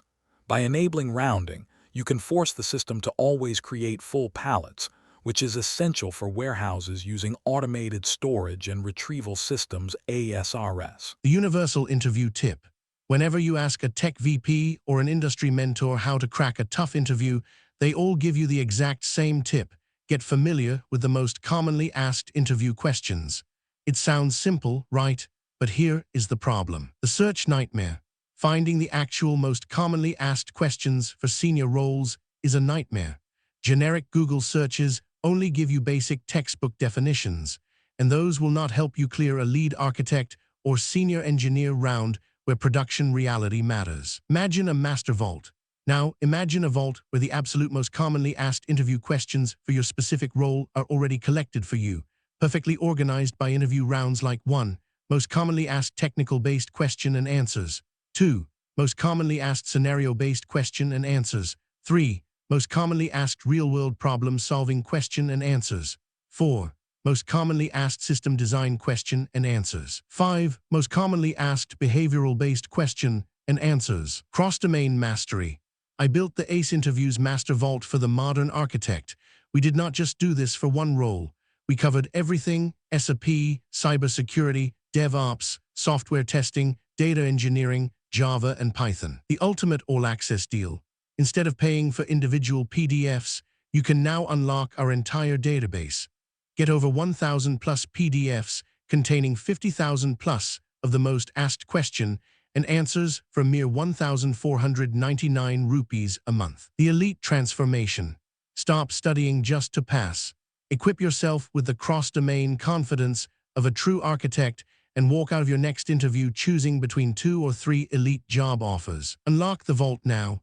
The era of buying individual guides is over. Click the link in the video description below right now to unlock the Master Vault. Now, let's get back to the masterclass. Scenario 96. A picker needs 10 units from a 50-unit master HU. The system should allow them to split the HU, taking the 10 units in a new box but keeping the master pallet ID in the bin, but the RF is forcing them to move the whole pallet. How do you configure HU splitting? Answer: this is controlled by the partial HU and pick HU settings. I would execute the following configuration change. 1. Enable pick HU creation. Ensure the warehouse order creation rule WOCR is set to allow the creation of pick HUs during the picking process. 2. Configure storage type strategy. Set the HU picking control for the source storage type to propose window for partial HU picking. 3. Check packaging material availability. Ensure a valid pick HU packaging material like a shipping carton is available for the picker to select on the RF screen.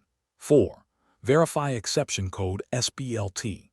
Ensure the SBLT exception code is active for the picking context, allowing the user to manually trigger a split if the system does not do it automatically. Pro tip: if the master HU is nested boxes inside a pallet, EWM can be configured to pick level 2 HUs.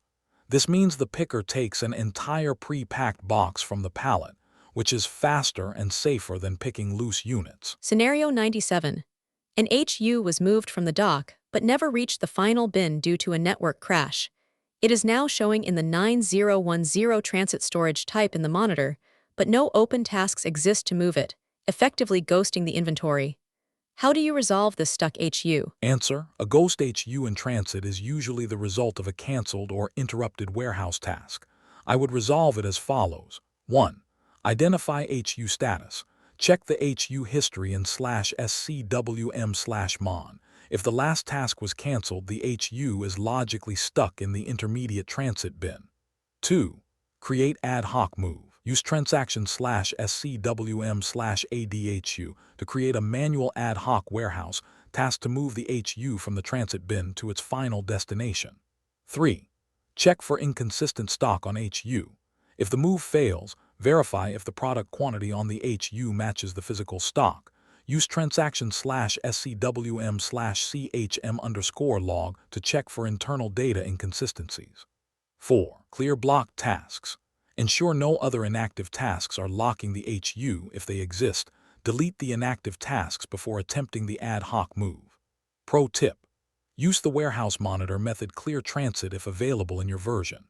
It is a specialized tool designed to find all HUs in 9010/9020 with no open tasks and suggest a put-away move for them automatically. Scenario 98. A pallet is marked as 500 kg in the system, but the staging area scale reads 600 kg. The system blocks the loading task because the weight exceeds the truck's capacity. How do you remediate this data error to unblock the shipment? Answer: this is a conflict between system weight and actual weight. To unblock the truck, I would use the Change HU functionality in the warehouse monitor or on the RF. I would manually update the gross weight of the HU to 600 kg to match the scale reading. If the system still blocks the move due to truck capacity, I would coordinate with the transportation team to either split the HU onto 2 pallets or recalculate the truck's load plan. Finally, I would trigger a data correction for the material master if the 100 kg difference was caused by an incorrect base unit weight. Pro tip: always investigate the packaging material weight. Often, the 100 kg discrepancy is not the product. It is a heavy-duty pallet being used instead of a standard pallet. Updating the packaging material assigned to the HU often fixes the weight calculation instantly. Scenario 99. The warehouse requires a specific repacking step for all fragile items where they must be moved from vendor pallets to reinforced plastic crates before storage. How do you configure this mandatory repacking process? Answer: this is managed through Process-Oriented Storage Control (POSC) with a packing step. I would configure it as follows. 1. Define repack external step. Create an external step, for example, pack in the POSC profile assigned to fragile goods. 2. Assign work center. Link the pack step to a specialized repacking work center equipped with the reinforced crates. 3. Configure storage process. Ensure the POSC sequence is unloading to packing to put away. 4. Maintain product master. Update the storage process field in the warehouse product master for all fragile SKUs to point to this new multi-step flow. Pro tip: use packaging material determination at the work center. The system can be configured to automatically check out a plastic crate the moment a fragile item is scanned at the repack station, tracking the cost of the internal packaging. Scenario 100. A logistics manager wants to consolidate 5 different small customer deliveries into one large shipping HU to save on freight, but the system is blocking the scan of the second delivery. How do you handle multi-delivery HUs? Answer: the block is usually caused by the consolidation group or packing profile settings. I would check the packing profile assigned to the work center and ensure the flag Consolidate Deliveries in one HU is active. I would also verify that all 5 deliveries share the same route and ship to party, as EWM naturally blocks combining deliveries that are going to different places. If the criteria match, the system will allow the operator to assign multiple deliveries to one master HU ID, creating a multi-header HU for shipping. Pro tip: be aware of goods issue logic. When you GI a multi-delivery HU, EWM will attempt to update all 5 deliveries in ERP simultaneously. If one delivery is locked in ERP, the entire GI for the HU will fail. Always ensure all deliveries are ready before performing the final scan. Category 7 Conclusion. Handling unit management is the backbone of warehouse traceability. By mastering the life cycle of HUs, from nesting and palletization to complex repacking, you ensure that every physical move is mirrored perfectly in the digital world.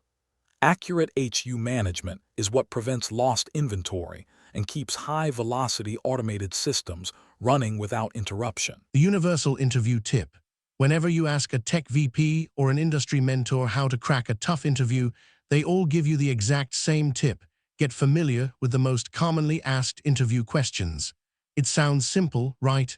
But here is the problem. The search nightmare. Finding the actual most commonly asked questions for senior roles is a nightmare. Generic Google searches only give you basic textbook definitions, and those will not help you clear a lead architect or senior engineer round where production reality matters. Imagine a master vault. Now, imagine a vault where the absolute most commonly asked interview questions for your specific role are already collected for you, perfectly organized by interview rounds like 1. Most commonly asked technical-based question and answers. 2. Most commonly asked scenario-based question and answers. 3. Most commonly asked real-world problem-solving question and answers. 4. Most commonly asked system design question and answers. 5. Most commonly asked behavioral-based question and answers. Cross-domain mastery. I built the ACE Interviews Master Vault for the modern architect. We did not just do this for one role. We covered everything: SAP, cybersecurity, DevOps, software testing, data engineering, Java, and Python. The ultimate all-access deal. Instead of paying for individual PDFs, you can now unlock our entire database.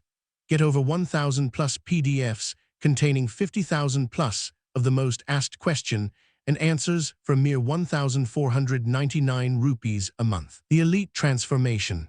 Stop studying just to pass.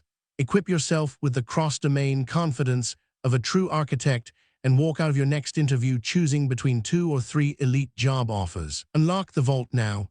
The era of buying individual guides is over. Click the link in the video description below right now to unlock the Master Vault.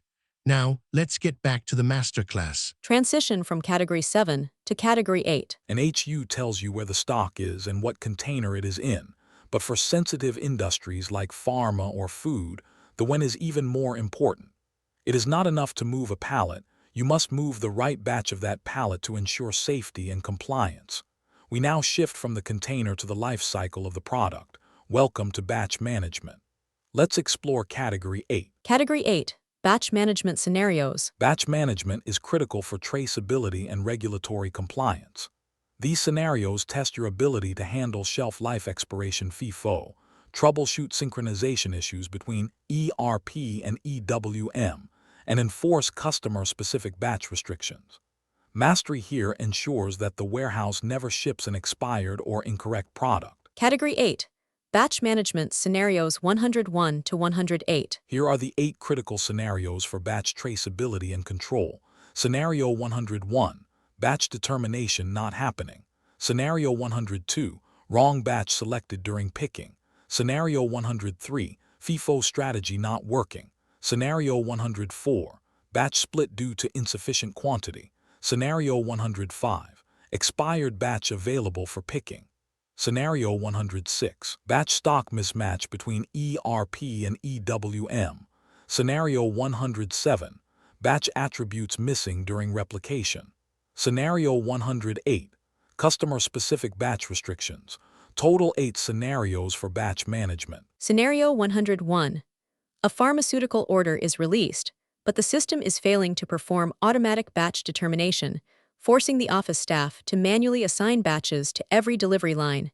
How do you troubleshoot and resolve this determination failure? Answer: this usually indicates a configuration gap in the batch selection criteria. I would resolve the issue using the following steps. 1. Check batch selection profile. Verify that a batch selection profile is assigned to the outbound delivery item type in EWM. 2. Verify ERP EWM communication. Ensure the batch selection flag was passed from the ERP sales order to the EWM warehouse request. If ERP does not request a batch, EWM may skip determination. 3. Check selection criteria. In transaction/SCWM/stock_SEL, verify that the selection attributes, for example, shelf life, status, are correctly defined for the product. 4. Validate stock availability. Ensure that batches exist in the warehouse with unrestricted status. The system will skip determination if all available batches are restricted or blocked. Pro tip: use transaction/SCWM/log_batch. This hidden log provides a detailed trace of the batch determination engine, showing exactly which batches were considered and why they were rejected, for example, minimum shelf life not met. Scenario 102. A picker is directed to a bin to pick batch A, but the bin physically contains batch B. The picker scans batch B, and the system accepts it without error, leading to a major traceability violation. How do you correct this logic failure? Answer: this is a failure of batch verification settings. To prevent this, I would update the verification profile assigned to the warehouse process type. I would set the batch field as a mandatory verification scan and configure the system to perform a hard validation.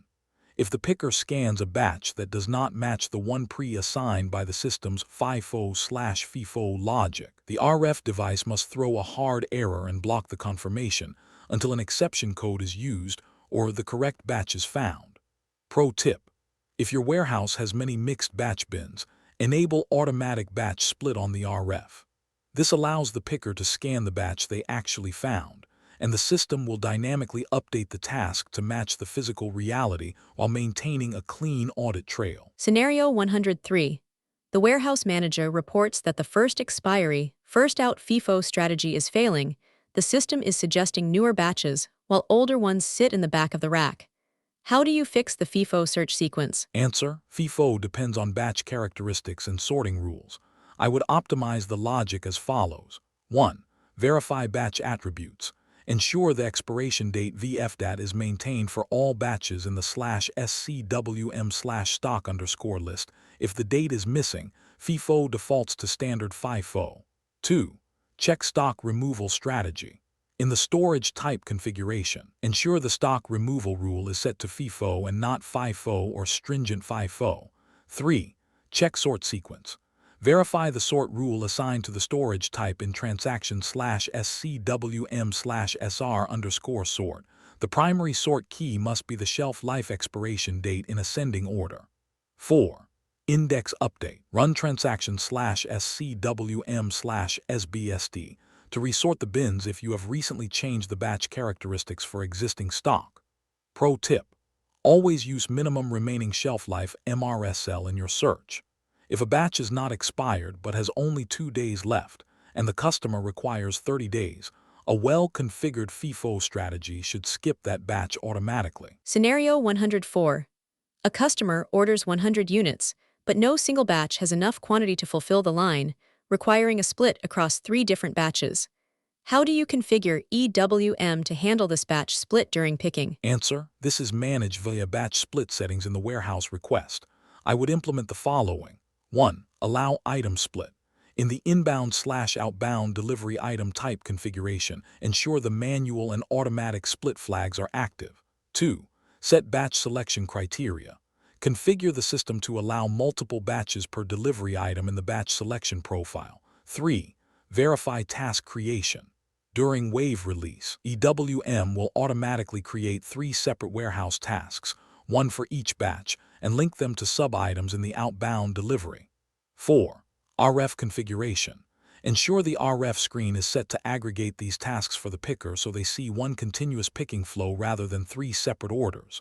Pro tip: be aware of ERP synchronization. When a batch split occurs in EWM, it must communicate the sub-items back to ERP. Ensure your ERP delivery item category is configured to accept sub-items, or the goods issue will fail. The universal interview tip. Whenever you ask a tech VP or an industry mentor how to crack a tough interview, they all give you the exact same tip. Get familiar with the most commonly asked interview questions. It sounds simple, right? But here is the problem. The search nightmare. Finding the actual most commonly asked questions for senior roles is a nightmare. Generic Google searches only give you basic textbook definitions, and those will not help you clear a lead architect or senior engineer round where production reality matters. Imagine a master vault. Now, imagine a vault where the absolute most commonly asked interview questions for your specific role are already collected for you, perfectly organized by interview rounds like 1. Most commonly asked technical-based question and answers. 2. Most commonly asked scenario-based question and answers. 3. Most commonly asked real-world problem-solving question and answers. 4. Most commonly asked system design question and answers. 5. Most commonly asked behavioral-based question and answers. Cross-domain mastery. I built the ACE Interviews Master Vault for the modern architect. We did not just do this for one role. We covered everything: SAP, cybersecurity, DevOps, software testing, data engineering, Java, and Python. The ultimate all-access deal. Instead of paying for individual PDFs, you can now unlock our entire database. Get over 1,000 plus PDFs containing 50,000 plus of the most asked question and answers for a mere 1,499 rupees a month. The elite transformation. Stop studying just to pass. Equip yourself with the cross-domain confidence of a true architect and walk out of your next interview choosing between 2 or 3 elite job offers. Unlock the vault now. The era of buying individual guides is over. Click the link in the video description below right now to unlock the Master Vault. Now, let's get back to the masterclass. Scenario 105. Due to a system lag, an expired batch of perishable food was not blocked in time and is currently showing as available for picking in the monitor. How do you prevent this expired stock from reaching the customer? Answer: this requires shelf life monitoring S-led automation. I would configure a background job for recurring inspection or batch expiration check transaction /SCWM/S-led. This job should run every night and automatically change the stock type from F2 unrestricted to B6 blocked for any batch that reaches its expiration date. I would also ensure the stock removal strategy is configured to exclude any stock with a blocked status, providing a double layer of protection even if the batch hasn't been physically moved to a scrap zone yet. Pro tip: use batch status management. By integrating EWM with the batch master in ERP, a quality or expiry block in either system can be configured to trigger a global block, making the stock unpickable across all warehouse locations instantly. Scenario 106. The ERP system shows 50 units of batch 001, but EWM shows only 40 units, leading to failed deliveries and frustrated sales teams. How do you resolve this batch-level stock mismatch? Answer: batch-level discrepancies are common in high-volume environments. I would resolve the inconsistency as follows. 1. Run /SCWM/ERP_stock check. Use this transaction to perform a side-by-side comparison of ERP MCHB table and EWM stock at the batch level. 2. Analyze stuck queues. Check SMQ1 and SMQ2 for any failed posting changes that were supposed to update the batch quantity in ERP after a warehouse correction. 3. Check Difference Analyzer. Verify if the 10 missing units are sitting in the Difference Analyzer 999 storage type awaiting approval. Stock in 999 is gone from EWM but still present in ERP. 4. Verify Batch Master Replication. Ensure the batch was not deleted in ERP while stock still existed in EWM, which causes the EWM update to fail during goods issue. Pro tip: use the warehouse monitor to check stock at batch level. If EWM has 40 units physical and 10 units reserved in an open warehouse task, ERP will still see 50, but EWM only sees 40 available. This is often misinterpreted as a mismatch. Scenario 107. A vendor shipment arrives, and while the batch is created in EWM, critical characteristics like country of origin and production date are missing from the batch master. How do you fix this replication failure? Answer: this is a failure in the class/characteristic mapping CIF/ALE. I would troubleshoot the replication as follows. 1. Check class type 023. Ensure that the batch class in ERP is correctly assigned to class type 023 and that the same class is replicated to EWM. 2. Verify characteristic mapping. Check transaction/SCWM/CL_map to ensure that the ERP characteristics, for example, LOBM_HSDAT, are correctly mapped to EWM batch attributes. 3. Monitor IDOCS/RFCs. Check for failed IDOCS type BATMAs in transaction WE02, which carry the characteristic values from ERP to EWM. 4. Check batch management requirement. Ensure the material master in both systems is set to batch managed and that the classification view is fully maintained. Pro tip: if you are using S/4HANA, the batch data is often synchronized via synchronous calls rather than CIF. Check the organizational level of the batch material versus client level to ensure it matches in both systems. Scenario 108. A premium customer has a strict freshness agreement. They will only accept batches with at least 90 days of remaining shelf life, while other customers accept 30 days. How do you enforce this customer-specific batch restriction? Answer: this is handled through batch selection criteria linked to the sold to party. I would define a customer-specific selection profile in EWM. In this profile, I would set the minimum remaining shelf life, MRSL, to 90 days. I would then use the condition technique to ensure that whenever an outbound delivery is created for this specific customer, the system automatically applies the 90-day filter. Any batch with 89 days or less will be completely invisible to the picking engine for this customer, even if it is the oldest stock in the warehouse. Pro tip: you can also use customer batch records in ERP transaction VCH1. By defining the selection criteria in ERP, the delivery will arrive in EWM already restricted to the correct batches, ensuring compliance before the warehouse even starts the pick. Category 8 Conclusion. Batch management is the ultimate safeguard for product quality and regulatory compliance. By mastering FIFO strategies, batch attribute replication, and customer-specific restrictions, you ensure that the warehouse is not just moving inventory, but managing the life cycle and safety of the products it stores. This precision is what builds long-term trust with both regulators and end customers. The universal interview tip. Whenever you ask a tech VP or an industry mentor how to crack a tough interview, they all give you the exact same tip. Get familiar with the most commonly asked interview questions. It sounds simple, right? But here is the problem. The search nightmare. Finding the actual most commonly asked questions for senior roles is a nightmare. Generic Google searches only give you basic textbook definitions, and those will not help you clear a lead architect or senior engineer round where production reality matters. Imagine a master vault. Now, imagine a vault where the absolute most commonly asked interview questions for your specific role are already collected for you, perfectly organized by interview rounds like 1. Most commonly asked technical-based question and answers. 2. Most commonly asked scenario-based question and answers. 3. Most commonly asked real-world problem-solving question and answers.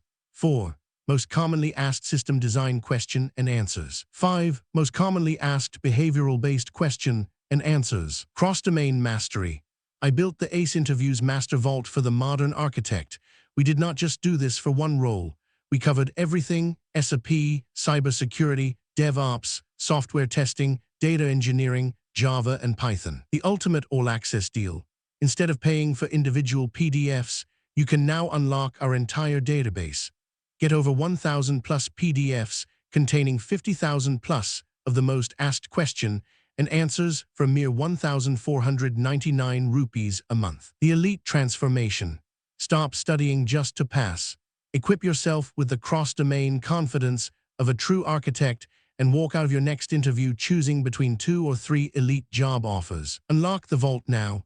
The era of buying individual guides is over. Click the link in the video description below right now to unlock the Master Vault. Now, let's get back to the masterclass. Transition from Category 8 to Category 9. Even the most advanced batch strategies are useless if the system's record of how many does not match the physical reality on the shelf. Discrepancies lead to failed picks and shipping delays.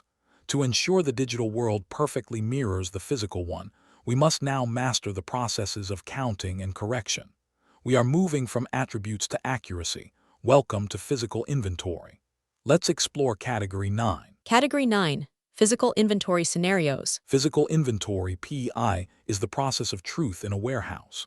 This category covers complex cycle counting, discrepancy resolution via the difference analyzer, and the challenges of counting in a high-velocity environment where operations never stop. These scenarios test your ability to maintain stock accuracy without disrupting warehouse throughput. Category 9. Physical Inventory Scenarios 109 to 118. Here are the 10 critical scenarios for inventory accuracy and PI management. Scenario 109. PI document created but stock mismatch found. Scenario 110. Cycle counting not triggering automatically. Scenario 111. Zero stock discrepancy. Scenario 112. Recount process handling. Scenario 113.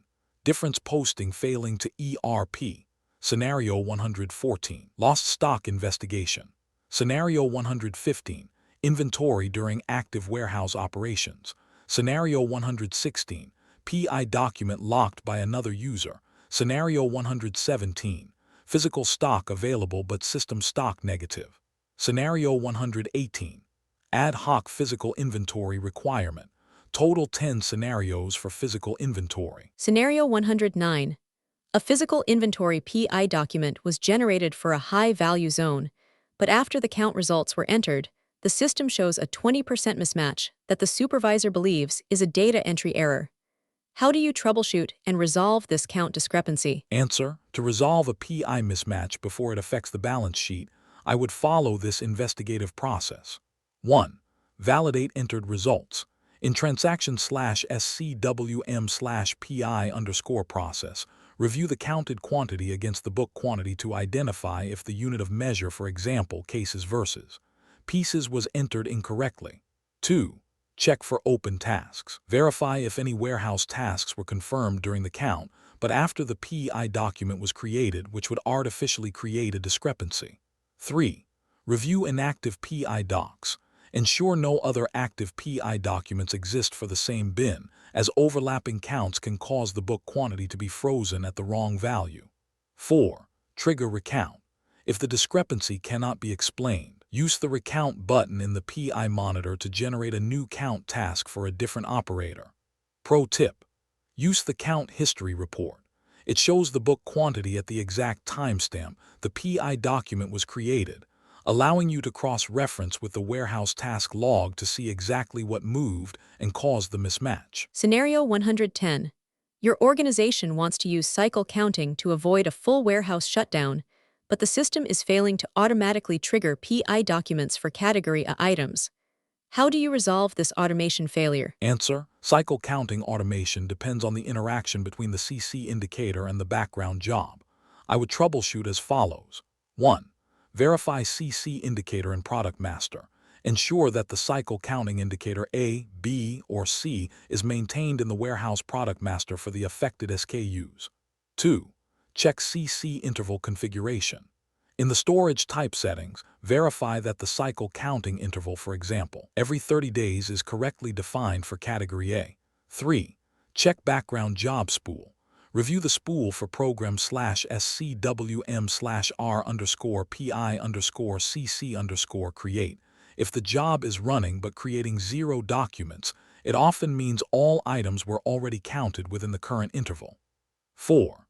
Validate selection criteria. Ensure the background job is set to create documents and not just display list, and that it is filtered for the correct storage type and activity area. Pro tip: Set the CC indicator based on consumption or value via the slotting process. This automates the classification of items, ensuring that high-velocity or high-value stock is counted more frequently without manual intervention. Scenario 111. A picker reaches a bin that the system says contains 5 units, but the bin is physically empty. How do you handle this zero stock discrepancy to ensure the system is updated immediately and the picker can continue? Answer: this is a critical zero stock check scenario. I would instruct the picker to use the exception code LOWP low stock physical or MTCH manual zero stock check on their RF device. The picker confirms a quantity of 0, which immediately triggers 2 actions. First, the system cancels the current pick and searches for an alternative bin for the customer order. Second, it automatically creates a physical inventory document for the empty bin to zero it out in the system. This ensures that no future pickers are sent to an empty bin while triggering an immediate audit of the lost stock. Pro tip: configure automatic zero stock check at the storage type level. You can set a rule that whenever a bin reaches a quantity of 0 during a normal pick, the system forces the picker to confirm the bin is empty, acting as a free physical inventory count. Scenario 112. A count result for an expensive batch is so far off that the system blocks the supervisor from posting the difference. What is the standard process for handling a recount in EWM? Answer: when a count is outside of the tolerance limits, a recount is mandatory. I would execute the process as follows. 1. Identify tolerance violation. Review the difference analyzer /SCWM/diff_analyzer to see if the value exceeds the user's posting tolerance set in the EWM configuration. 2. Trigger recount document. In the PI monitor, select the line item and choose the recount option. This creates a new recount document and sets the original count to inactive. 3. Blind count strategy. Assign the recount to a different resource, for example, a supervisor, to ensure an unbiased second opinion of the physical stock. 4. Post final result. Once the recount is confirmed, the system uses the new quantity as the truth, and the difference is then routed back to the difference analyzer for final approval. Pro tip: use tolerance groups for PI. You can set a $0 tolerance for high-value items, meaning any discrepancy triggers a mandatory recount, while allowing a 1 to 2% variance for low-value bulk items to save time. Scenario 113. Differences have been approved and posted in the EWM difference analyzer, but the stock in the ERP system remains unchanged, leading to a major financial mismatch. How do you troubleshoot this ERP posting failure? Answer: this is a failure in the communication between EWM and ERP/IM inventory management. I would troubleshoot the integration as follows. 1. Check Outbound queue SMQ1. Inspect EWM for stuck queues, typically starting with WM, that are trying to send the 711/712 movement types to ERP. 2. Analyze ERP inbound queue SMQ2. Check if the posting reached ERP but failed because the posting period is closed MMRV or MMPV, or the GL account is missing for the movement type. 3. Verify difference analyzer setup. Ensure the external amount or difference category is correctly mapped to the ERP movement types in the integration configuration. 4. Check for lock contention. Ensure the material was not locked in ERP, for example, being edited in MM02 at the exact moment EWM tried to post the correction. Pro tip: always use transaction/SCWM/diff_analyzer to post to ERP, rather than trying to fix it in ERP manually. Posting from EWM ensures that the history and reason codes are synchronized, which is vital for internal audits. The universal interview tip. Whenever you ask a tech VP or an industry mentor how to crack a tough interview, they all give you the exact same tip. Get familiar with the most commonly asked interview questions. It sounds simple, right? But here is the problem. The search nightmare. Finding the actual most commonly asked questions for senior roles is a nightmare.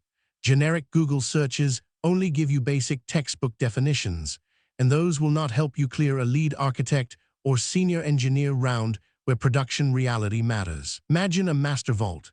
Now, imagine a vault where the absolute most commonly asked interview questions for your specific role are already collected for you, perfectly organized by interview rounds like 1. Most commonly asked technical-based question and answers. 2. Most commonly asked scenario-based question and answers. 3. Most commonly asked real-world problem-solving question and answers.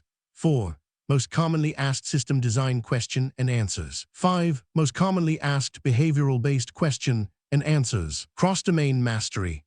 I built the ACE Interviews Master Vault for the modern architect. We did not just do this for one role.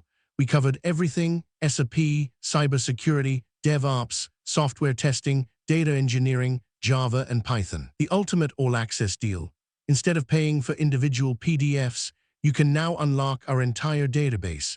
Get over 1,000 plus PDFs containing 50,000 plus of the most asked question and answers for a mere 1,499 rupees a month. The elite transformation. Stop studying just to pass.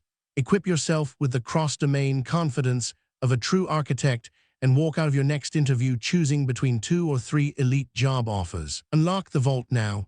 The era of buying individual guides is over. Click the link in the video description below right now to unlock the Master Vault. Now, let's get back to the masterclass. Scenario 114. A physical inventory reveals a $50,000 stock loss in a single aisle.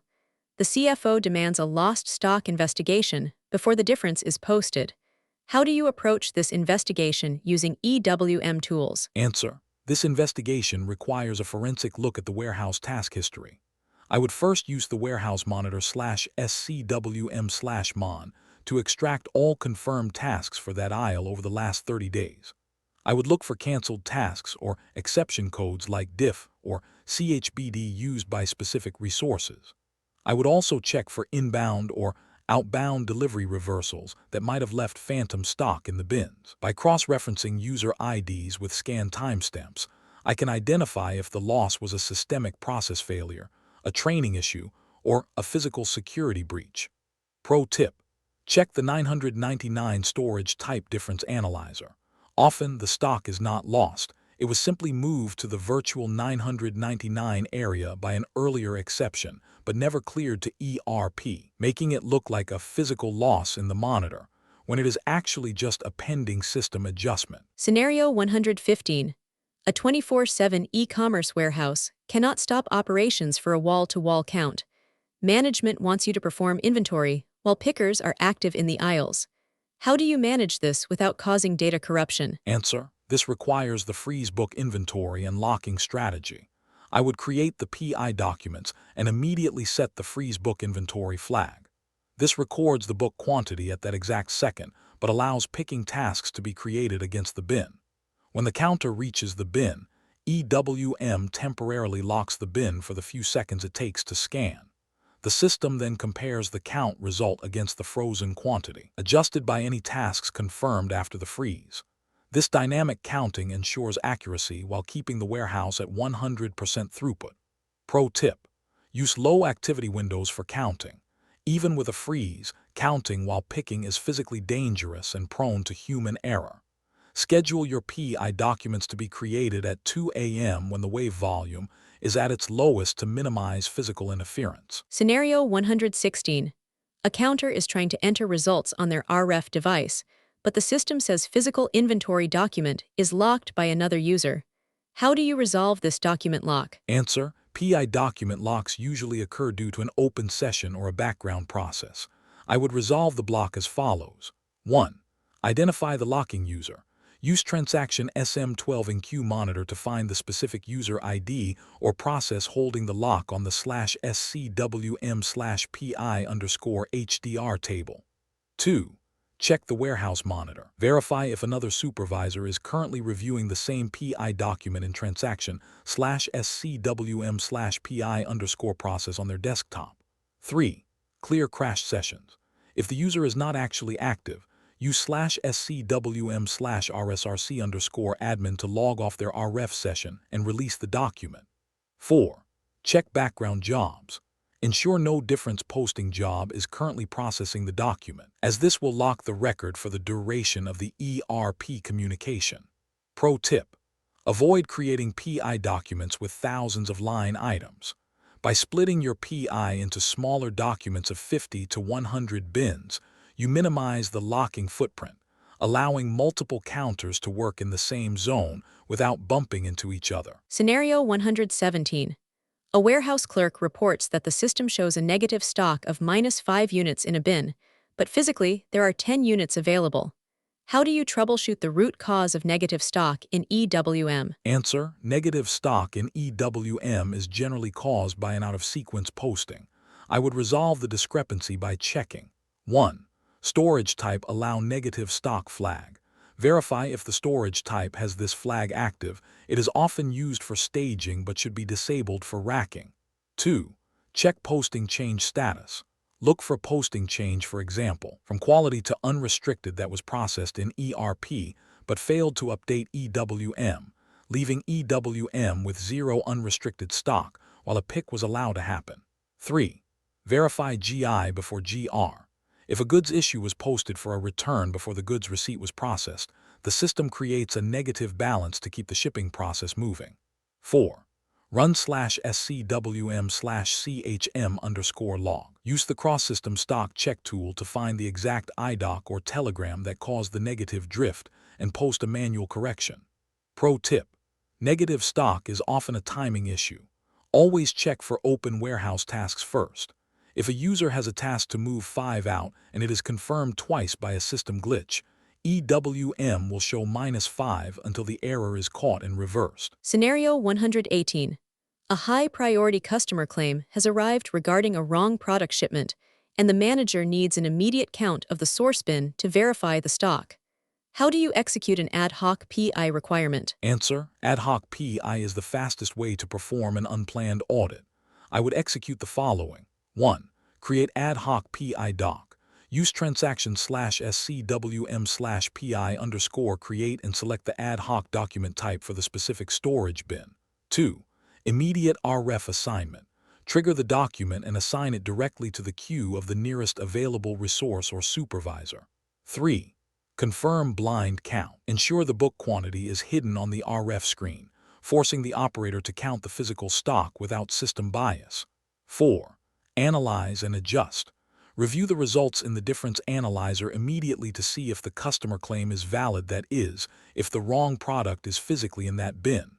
Pro tip: you can trigger an ad hoc PI directly from the warehouse monitor by right-clicking on a bin. This is the most efficient way for a supervisor to respond to warehouse floor anomalies in real time. Category 9 Conclusion. Physical inventory is the ultimate truth-seeking mechanism in the warehouse. By mastering cycle counting, discrepancy resolution via the difference analyzer, and the forensic investigation of lost stock, you ensure that the system's digital records are a perfect mirror of physical reality. High stock accuracy is the foundation upon which all other warehouse efficiencies are built. The universal interview tip. Whenever you ask a tech VP or an industry mentor how to crack a tough interview, they all give you the exact same tip. Get familiar with the most commonly asked interview questions. It sounds simple, right? But here is the problem. The search nightmare. Finding the actual most commonly asked questions for senior roles is a nightmare. Generic Google searches only give you basic textbook definitions, and those will not help you clear a lead architect or senior engineer round where production reality matters. Imagine a master vault. Now, imagine a vault where the absolute most commonly asked interview questions for your specific role are already collected for you, perfectly organized by interview rounds like 1. Most commonly asked technical-based question and answers. 2. Most commonly asked scenario-based question and answers. 3. Most commonly asked real-world problem-solving question and answers. 4. Most commonly asked system design question and answers. 5. Most commonly asked behavioral-based question and answers. Cross-domain mastery. I built the ACE Interviews Master Vault for the modern architect. We did not just do this for one role. We covered everything: SAP, cybersecurity, DevOps, software testing, data engineering, Java, and Python. The ultimate all-access deal. Instead of paying for individual PDFs, you can now unlock our entire database. Get over 1,000 plus PDFs containing 50,000 plus of the most asked question and answers for mere 1,499 rupees a month. The elite transformation. Stop studying just to pass. Equip yourself with the cross-domain confidence of a true architect and walk out of your next interview choosing between 2 or 3 elite job offers. Unlock the vault now. The era of buying individual guides is over. Click the link in the video description below right now to unlock the Master Vault. Now, let's get back to the masterclass. Transition from Category 9 to Category 10. Even when your total stock numbers are 100% accurate, your warehouse can still fail if that stock is not in the right place. An empty pick face leads to pick denials, even if the reserve racking is full. To keep the fulfillment engine running, we must now master the internal movement of stock from reserve to active areas. We are moving from stock accuracy to stock availability. Welcome to replenishment. Let's explore Category 10. Category 10. Replenishment Scenarios. Replenishment is the fuel for your picking operation. This category covers the logic that keeps your pick faces full and your resources efficient. These scenarios test your expertise in fixed bin strategies, demand-driven dynamic replenishment, and troubleshooting why the system fails to move stock from reserve to active bins during peak surges. Category 10. Replenishment Scenarios 119 to 126. Here are the 8 critical scenarios for internal stock movement and availability. Scenario 119, replenishment not triggering. Scenario 120, fixed bin replenishment delayed. Scenario 121, automatic replenishment creating excessive tasks. Scenario 122, replenishment only during night shift. Scenario 123, replenishment WT assigned incorrectly. Scenario 124, emergency replenishment process. Scenario 125, pick face empty but reserve stock available. Scenario 126, dynamic replenishment based on outbound volume. Total 8 scenarios for replenishment management. Scenario 119. A high-demand SKU has fallen below its minimum threshold in the picking area, but the system is not generating any replenishment tasks, forcing pickers to stop and wait. How do you troubleshoot this triggering failure? Answer: this usually indicates a failure in the replenishment master data or the background job. I would resolve the issue using the following checks. 1. Verify replenishment quantities. In transaction/SCWM/MAT1, ensure the minimum quantity and replenishment quantity are maintained for the specific bin and warehouse. 2. Check stock in reserve. Confirm that available stock exists in the reserve storage types. The system will not trigger a task if it cannot find unreserved stock to move. 3. Validate strategy mapping. Ensure the replenishment strategy, for example, 01 for fixed bin is assigned to the storage type and mapped to the correct warehouse process type. 4. Check background job spool. Review the spool for program/SCWM/R_replenishment. Look for errors such as no destination bin found or no valid storage type search sequence. Pro tip: check for open tasks against the reserve stock. If the reserve pallets are already tied to an inbound move that hasn't been confirmed, the replenishment engine will see the quantity but will not be able to reserve it for the pick face. Scenario 120. Fixed bin replenishment tasks are being created, but they are arriving in the forklift queue 2 hours too late, causing pick face shortages during the morning peak. How do you resolve this replenishment latency? Answer: latency is usually caused by trigger timing or job scheduling issues. I would resolve the delay as follows. 1. Adjust background job frequency. Increase the execution frequency of the /SCWM/R_replenishment job from hourly to every 15 minutes during peak shifts. 2. Use automatic replenishment. Switch from planned to automatic replenishment in the storage type setting, which triggers the move immediately upon picking confirmation. 3. Review queue priority. Check if replenishment tasks are at the bottom of the forklift queue. Increase the task priority for replenishment WTs to ensure they are picked up before standard put-away moves. 4. Check for lock contention. Ensure the fixed bin is not being locked by a pending physical inventory or a stuck warehouse order that is preventing the update. Pro tip: use immediate WT creation. By setting the replenishment to immediate, you bypass the waiting task pool and push the work directly to the RF devices the second the stock hits the threshold. Scenario 121. The system is generating hundreds of tiny replenishment tasks for 1 or 2 units every time a picker takes an item, causing total chaos for the forklift drivers. How do you stop this excessive task creation? Answer: This is caused by threshold sensitivity errors. I would optimize the logic using these master data adjustments. 1. Adjust replenishment quantity. Increase the replenishment quantity in the product master MAT1 so the system only triggers a move when it can move a full box or pallet. 2. Set minimum threshold logic. Ensure the minimum quantity is set significantly lower than the maximum to allow for a buffer of picking before a new move is needed. 3. Consolidate tasks via WOCR. Use warehouse order creation rules to group multiple small replenishment tasks for the same aisle into a single warehouse order for the forklift. 4. Check rounding settings. Use a rounding profile in the replenishment configuration to ensure tasks are always created in multiples of standard pack sizes. For example, always move 10 units. Pro tip: do not set the minimum too close to the maximum. A gap of at least 25 to 30% of the bin's total capacity is usually required to prevent the system from chasing its own tail with constant small movements. Scenario 122. To minimize aisle congestion, management wants all major replenishment from the high bay reserve to the picking bins to happen only during the night shift. How do you architect this scheduling restriction? Answer: I would implement this using planned replenishment combined with a scheduled background job. Instead of using automatic or immediate triggers that would happen during the day, I would configure the system to only calculate the requirements during the day shift. I would then schedule the actual task creation job program /SCWM/R_replenishment to run at 10 p.m. This ensures that all the inventory needed for the next day's picking is moved, while the aisles are clear of manual pickers and customer orders. Pro tip: use selection variants in the background job. You can create a variant that only replenishes fast movers at night and a separate emergency variant that runs every 30 minutes during the day only for critical out-of-stock situations. The universal interview tip. Whenever you ask a tech VP or an industry mentor how to crack a tough interview, they all give you the exact same tip. Get familiar with the most commonly asked interview questions. It sounds simple, right? But here is the problem. The search nightmare.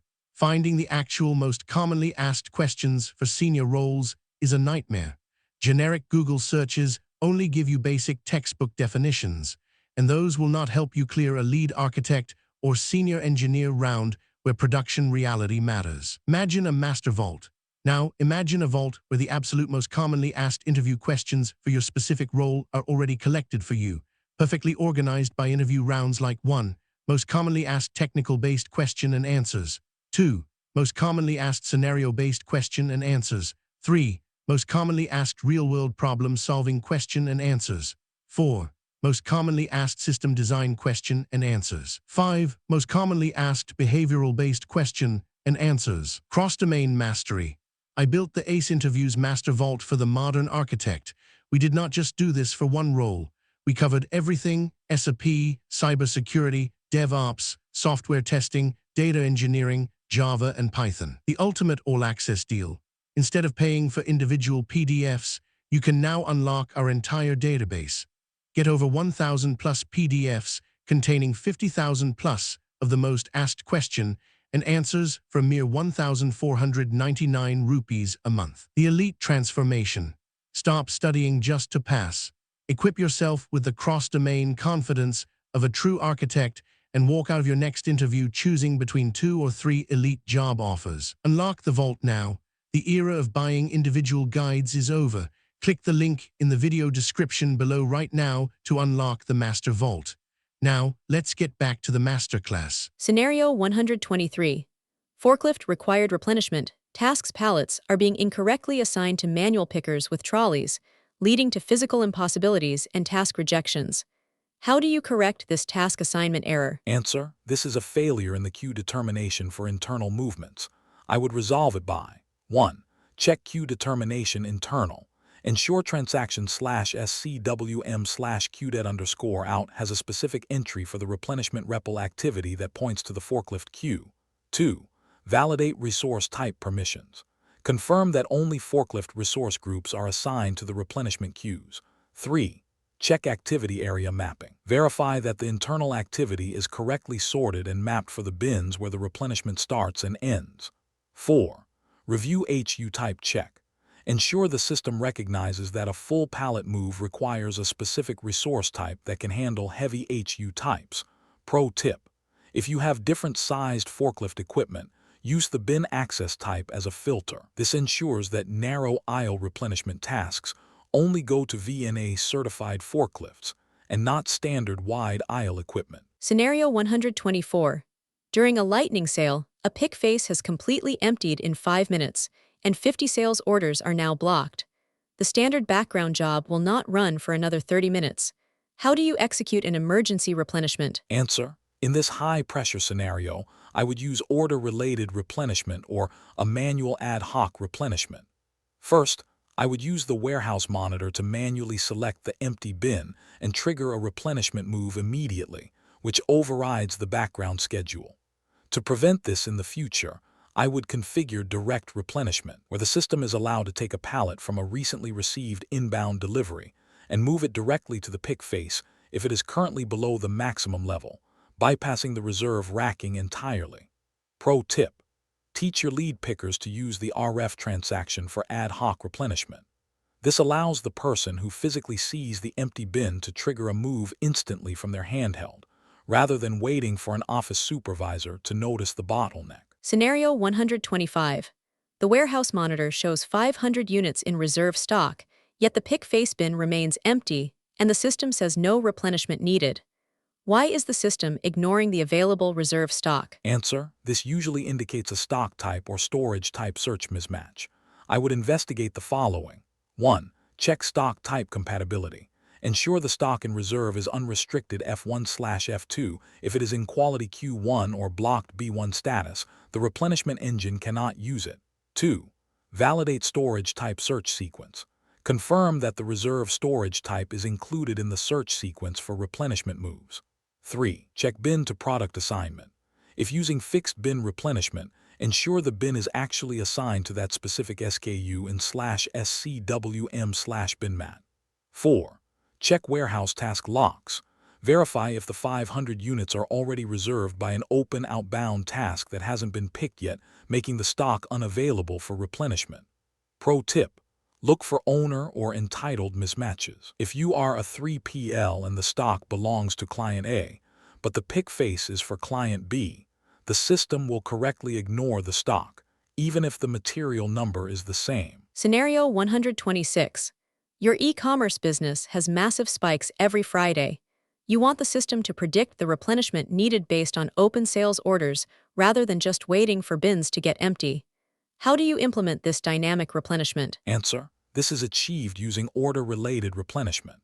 I would configure the replenishment strategy to look at the total demand of all released and open warehouse requests. If the quantity needed to fulfill today's orders exceeds the current available stock in the pick face, EWM will automatically calculate the delta and create a bulk pull from reserve. This demand-driven approach ensures that your pick faces are restocked before the pickers reach them, rather than reacting after they find an empty bin. Pro tip: combine this with slotting. Use slotting to periodically move your fast movers into larger bins or bins closer to the staging area based on the upcoming week's forecast. This reduces the number of replenishment trips needed during the peak event. Category 10. Conclusion. Mastering replenishment is about maintaining the velocity of the warehouse. By ensuring that your pick faces are never empty through a combination of fixed bin and demand-driven strategies, you eliminate the single biggest cause of picking delays. A proactive replenishment strategy is the difference between a warehouse that reacts to demand and one that anticipates it. The universal interview tip. Whenever you ask a tech VP or an industry mentor how to crack a tough interview, they all give you the exact same tip. Get familiar with the most commonly asked interview questions. It sounds simple, right? But here is the problem. The search nightmare. Finding the actual most commonly asked questions for senior roles is a nightmare. Generic Google searches only give you basic textbook definitions, and those will not help you clear a lead architect or senior engineer round where production reality matters. Imagine a master vault. Now, imagine a vault where the absolute most commonly asked interview questions for your specific role are already collected for you, perfectly organized by interview rounds like 1. Most commonly asked technical-based question and answers. 2. most commonly asked scenario-based question and answers. 3. Most commonly asked real-world problem-solving question and answers. 4. Most commonly asked system design question and answers. 5. Most commonly asked behavioral-based question and answers. Cross-domain mastery. I built the ACE Interviews Master Vault for the modern architect. We did not just do this for one role. We covered everything: SAP, cybersecurity, DevOps, software testing, data engineering, Java, and Python. The ultimate all-access deal. Instead of paying for individual PDFs, you can now unlock our entire database. Get over 1,000 plus PDFs containing 50,000 plus of the most asked question and answers for mere 1,499 rupees a month. The elite transformation. Stop studying just to pass. Equip yourself with the cross-domain confidence of a true architect and walk out of your next interview choosing between 2 or 3 elite job offers. Unlock the vault now. The era of buying individual guides is over. Click the link in the video description below right now to unlock the Master Vault. Now, let's get back to the masterclass. Transition from Category 10 to Category 11. Now that we have ensured our picking bins are fueled and ready, the question becomes, how do we release this work to the floor most effectively? We do not want pickers walking the same aisle for 10 different orders at different times. We need to batch, schedule, and orchestrate the flow of work based on truck departures and resource capacity. We are moving from stock availability to work orchestration. Welcome to Wave Management. Let's explore Category 11. Category 11. Wave Management Scenarios. Wave management is the conductor of the warehouse orchestra. It synchronizes multiple deliveries into efficient batches based on departure times, routes, and resource availability. This category tests your ability to optimize fulfillment timing, handle high-priority bypasses, and troubleshoot complex batching failures that can paralyze a shipping dock. Category 11. Wave Management Scenarios 127 to 135. Here are the final 9 scenarios of Part 1 covering batching and scheduling. Scenario 127, wave not created automatically. Scenario 128, deliveries excluded from wave unexpectedly. Scenario 129, wave release delayed. Scenario 130, high priority order bypassing wave. Scenario 131, wave capacity exceeded. Scenario 132, different wave templates by customer type. Scenario 133, wave split due to resource constraints. Scenario 134, wave completion not triggering WO creation. Scenario 135, route-based wave creation. Total 9 scenarios for wave management. Scenario 127. A large batch of sales orders was released from ERP, but none of the outbound deliveries were assigned to a wave in EWM, forcing the planning team to manually group hundreds of orders. How do you troubleshoot this automatic wave creation failure? Answer: automatic wave assignment depends on wave templates and condition technique. I would resolve the issue using the following checks. 1. Verify wave template determination. Use transaction/SCWM/wavetmp_det to check if the condition records are correctly maintained for the specific document type and route. 2. Check template cutoff times. Ensure the delivery was created before the wave's release time or cutoff time. If the time has passed, the system will ignore the delivery for that wave. 3. Validate item type assignment. Ensure the outbound delivery item type is flagged as relevant for wave management in the EWM configuration. 4. Check log for wave assignment. Use transaction/SCWM/wave_log to see if the system attempted an assignment and why it failed. For example, no valid template found. Pro tip: check the product-specific wave indicators.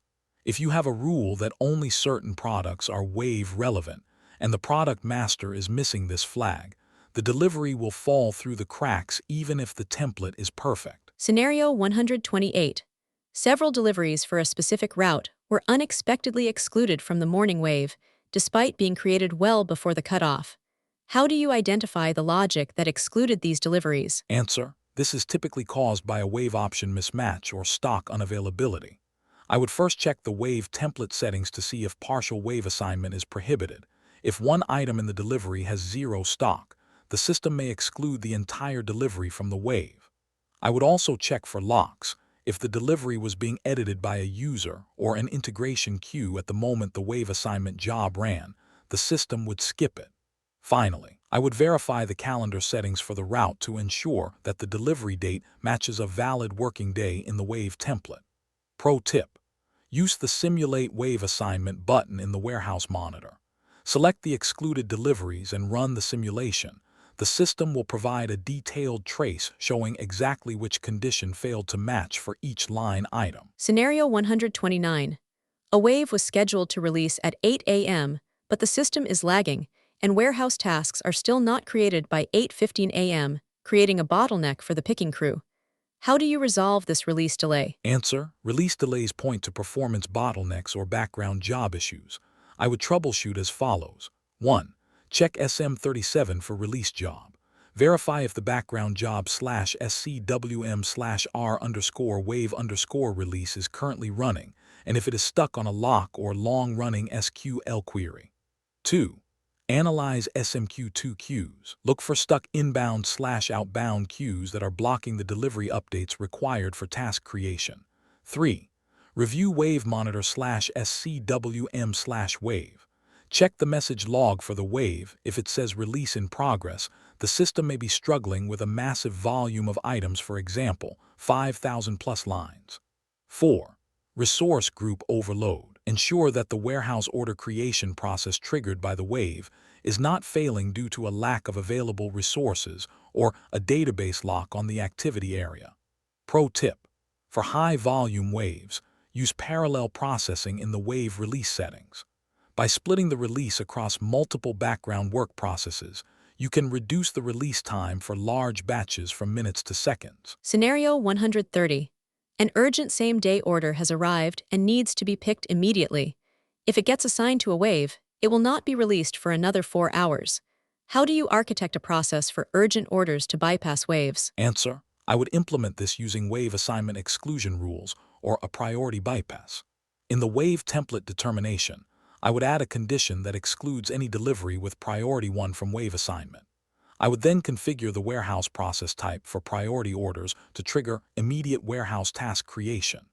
This ensures that the moment the urgent delivery is activated in EWM, the picking tasks are created and pushed to the RF devices, completely bypassing the wave scheduling logic and the 4-hour delay. Pro tip: if the order is already in a wave, do not delete it. Simply use the manual release function in the wave monitor.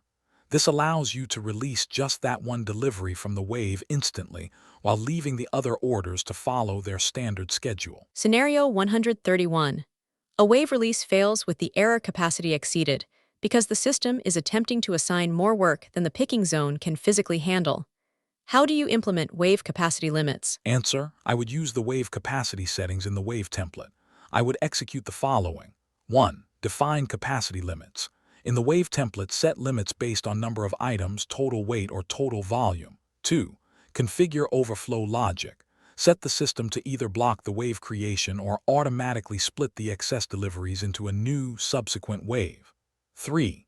Link to resource availability. Ensure the capacity limits are aligned with the number of active resources. For example, if you have 10 pickers, the wave should not exceed 200 items per hour. 4. Monitor capacity usage. Use the wave monitor to see a real-time percentage of capacity utilization before manually releasing a wave. Pro tip: use labor management integration if possible. This allows EWM to dynamically adjust the wave capacity based on the actual number of workers who have logged into the RF devices for that shift. The universal interview tip. Whenever you ask a tech VP or an industry mentor how to crack a tough interview, they all give you the exact same tip. Get familiar with the most commonly asked interview questions. It sounds simple, right? But here is the problem. The search nightmare. Finding the actual most commonly asked questions for senior roles is a nightmare. Generic Google searches only give you basic textbook definitions, and those will not help you clear a lead architect or senior engineer round where production reality matters. Imagine a master vault. Now, imagine a vault where the absolute most commonly asked interview questions for your specific role are already collected for you, perfectly organized by interview rounds like 1. Most commonly asked technical-based question and answers. 2. Most commonly asked scenario-based question and answers. 3. Most commonly asked real-world problem-solving question and answers. 4. Most commonly asked system design question and answers. 5. Most commonly asked behavioral-based question and answers. Cross-domain mastery. I built the ACE Interviews Master Vault for the modern architect. We did not just do this for one role. We covered everything: SAP, cybersecurity, DevOps, software testing, data engineering, Java, and Python. The ultimate all-access deal. Instead of paying for individual PDFs, you can now unlock our entire database. Get over 1,000 plus PDFs containing 50,000 plus of the most asked question and answers for a mere 1,499 rupees a month. The elite transformation. Stop studying just to pass. Equip yourself with the cross-domain confidence of a true architect and walk out of your next interview choosing between 2 or 3 elite job offers. Unlock the vault now. The era of buying individual guides is over. Click the link in the video description below right now to unlock the Master Vault. Now, let's get back to the masterclass. Scenario 132. A warehouse serves both wholesale and e-commerce customers. E-commerce waves must be released every 30 minutes, while wholesale waves are released once a day. How do you configure different wave templates for different customer types? Answer: this is handled through wave template determination condition records. I would create 2 separate templates: wave_ECO with a 30-minute frequency and wave_WHL with a daily frequency. I would then use the business partner or delivery priority as a key in the determination table. The system will automatically detect the customer type from the sales order and assign the e-commerce delivery to the fast-moving wave and the wholesale delivery to the daily batch, ensuring each business model gets the correct level of service. Pro tip: use release methods. Set the e-commerce wave to automatic release so it requires 0 human intervention, but set the wholesale wave to manual release so a supervisor can verify the inventory and carrier availability before the massive picking shift starts. Scenario 133. A massive wave was released, but 20% of the warehouse tasks are sitting in waiting status because the system detected a resource constraint. How do you troubleshoot and resolve this wave split issue? Answer: tasks sit in waiting when the warehouse order creation logic cannot find a resource or a destination. I would resolve the split as follows. 1. Check resource group limits. Verify if the resource type assigned to the wave tasks has reached its max task limit. 2. Validate staging area capacity. If the staging area is full, EWM will release the wave but keep the final tasks in waiting until space is cleared. 3. Check lock status. Look for logical locks on the destination bins. If multiple waves are trying to stage at the same door, only the first wave's tasks will activate. 4. Manual release of waiting tasks. Use the warehouse monitor to manually activate the waiting tasks if you have physically resolved the resource constraint. Pro tip: always check the WOCR warehouse order creation rule limits. If your wave has 1,000 tasks but your WOCR limit is 100, the system creates 10 WOs.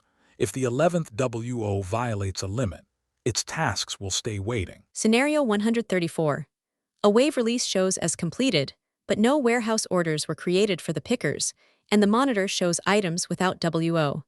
How do you resolve this WOCR wave integration failure? Answer: this occurs when the wave release is successful, but the warehouse order creation rule WOCR fails.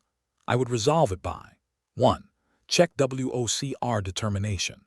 Ensure that the activity area and activity pick used in the wave are correctly mapped to an active WOCR. 2. Analyze WOCR log. Use transaction/SCWM/mon to view the WOCR log for the wave. Look for errors such as no rule found or all tasks filtered out. 3. Validate bin sorting. Confirm that the bins have been sorted for the activity area. If sorting is missing, WOCR grouping will fail and no WO will be created. 4. Check release with error settings. Ensure the wave template is not set to release even with errors, which can lead to a completed status even if the WO step failed. Pro tip: if WTs exist but WOs do not, you can select the tasks in the monitor and use the Create Warehouse Order method to manually trigger the WOCR engine. which will give you a real-time error message. Scenario 135. The shipping manager wants to release waves only when the carrier's truck has arrived at the gate to ensure pallets are not sitting on the dock for too long. How do you implement route-based or TU-based wave creation? Answer: I would implement this using wave release based on transportation unit TU. First, I would set the wave template to manual release. When the truck arrives at the checkpoint, the yard clerk checks in the TU. The warehouse supervisor then goes to the wave monitor, filters the waves by the route associated with that TU, and clicks release. This just-in-time release ensures that the picking tasks are only generated when a physical vehicle is ready to receive the goods, maximizing dock space and security. Pro tip: you can automate this using a baddie. Configure the system so that the arrival at door status of a TU automatically triggers the wave release for all deliveries assigned to that TU, making the process 100% paperless and real-time. Category 11 Conclusion. Wave management is the ultimate tool for synchronization. By grouping deliveries into strategic batches based on routes, resource capacity, and carrier departure times, you ensure that the warehouse operates as a single, coordinated unit. A well-designed wave strategy prevents dock congestion and guarantees that every shipment meets its scheduled departure window. Part 1 Conclusion. We have now covered 135 critical scenarios spanning the core pillars of SAP EWM, from inbound and outbound flows to complex storage control, replenishment, and wave management. Mastering these core operations ensures that the fundamental engine of your warehouse is optimized for speed, accuracy, and reliability. This is the bedrock upon which all advanced warehouse features are built. That wraps up Part 1 of the SAP EWM Interview Masterclass. You now have the blueprints to solve the most common real-world incidents found in modern warehouse operations. But standard operations are only the beginning.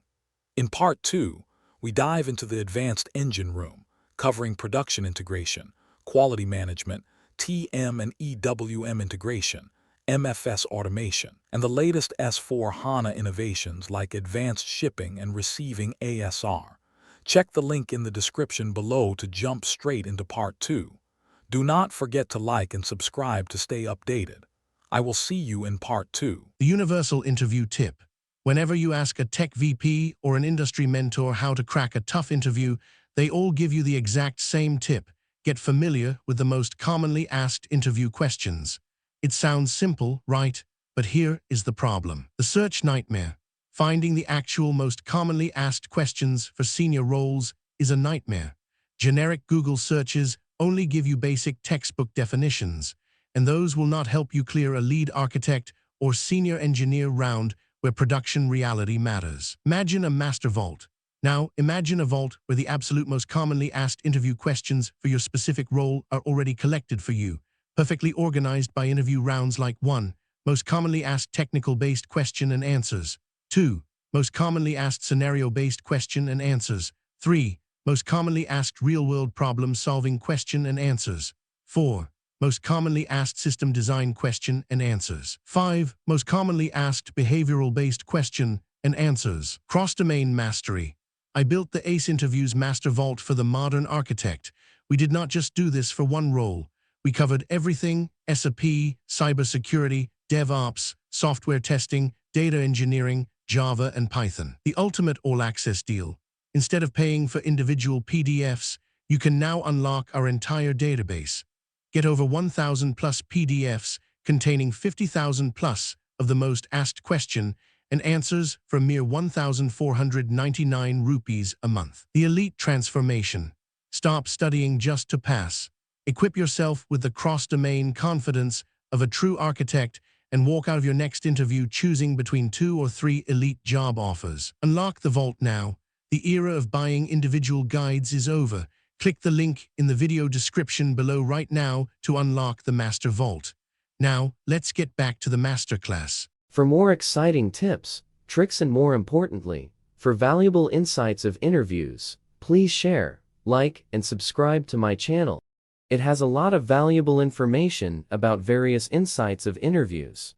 It has a wide range of real-world portfolio projects of various technologies for interviews, and it Has wide range of most asked interview questions and answers of various technologies like data science, SAP, AWS, DevOps, and full-stack web development, and more. That will be useful during interviews.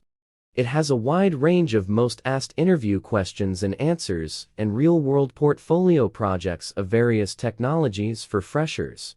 For 2 to 3 years, experienced candidates, and for 5 or above years, experienced candidates to test their skills by knowing most asked interview questions and make themselves ready for interviews.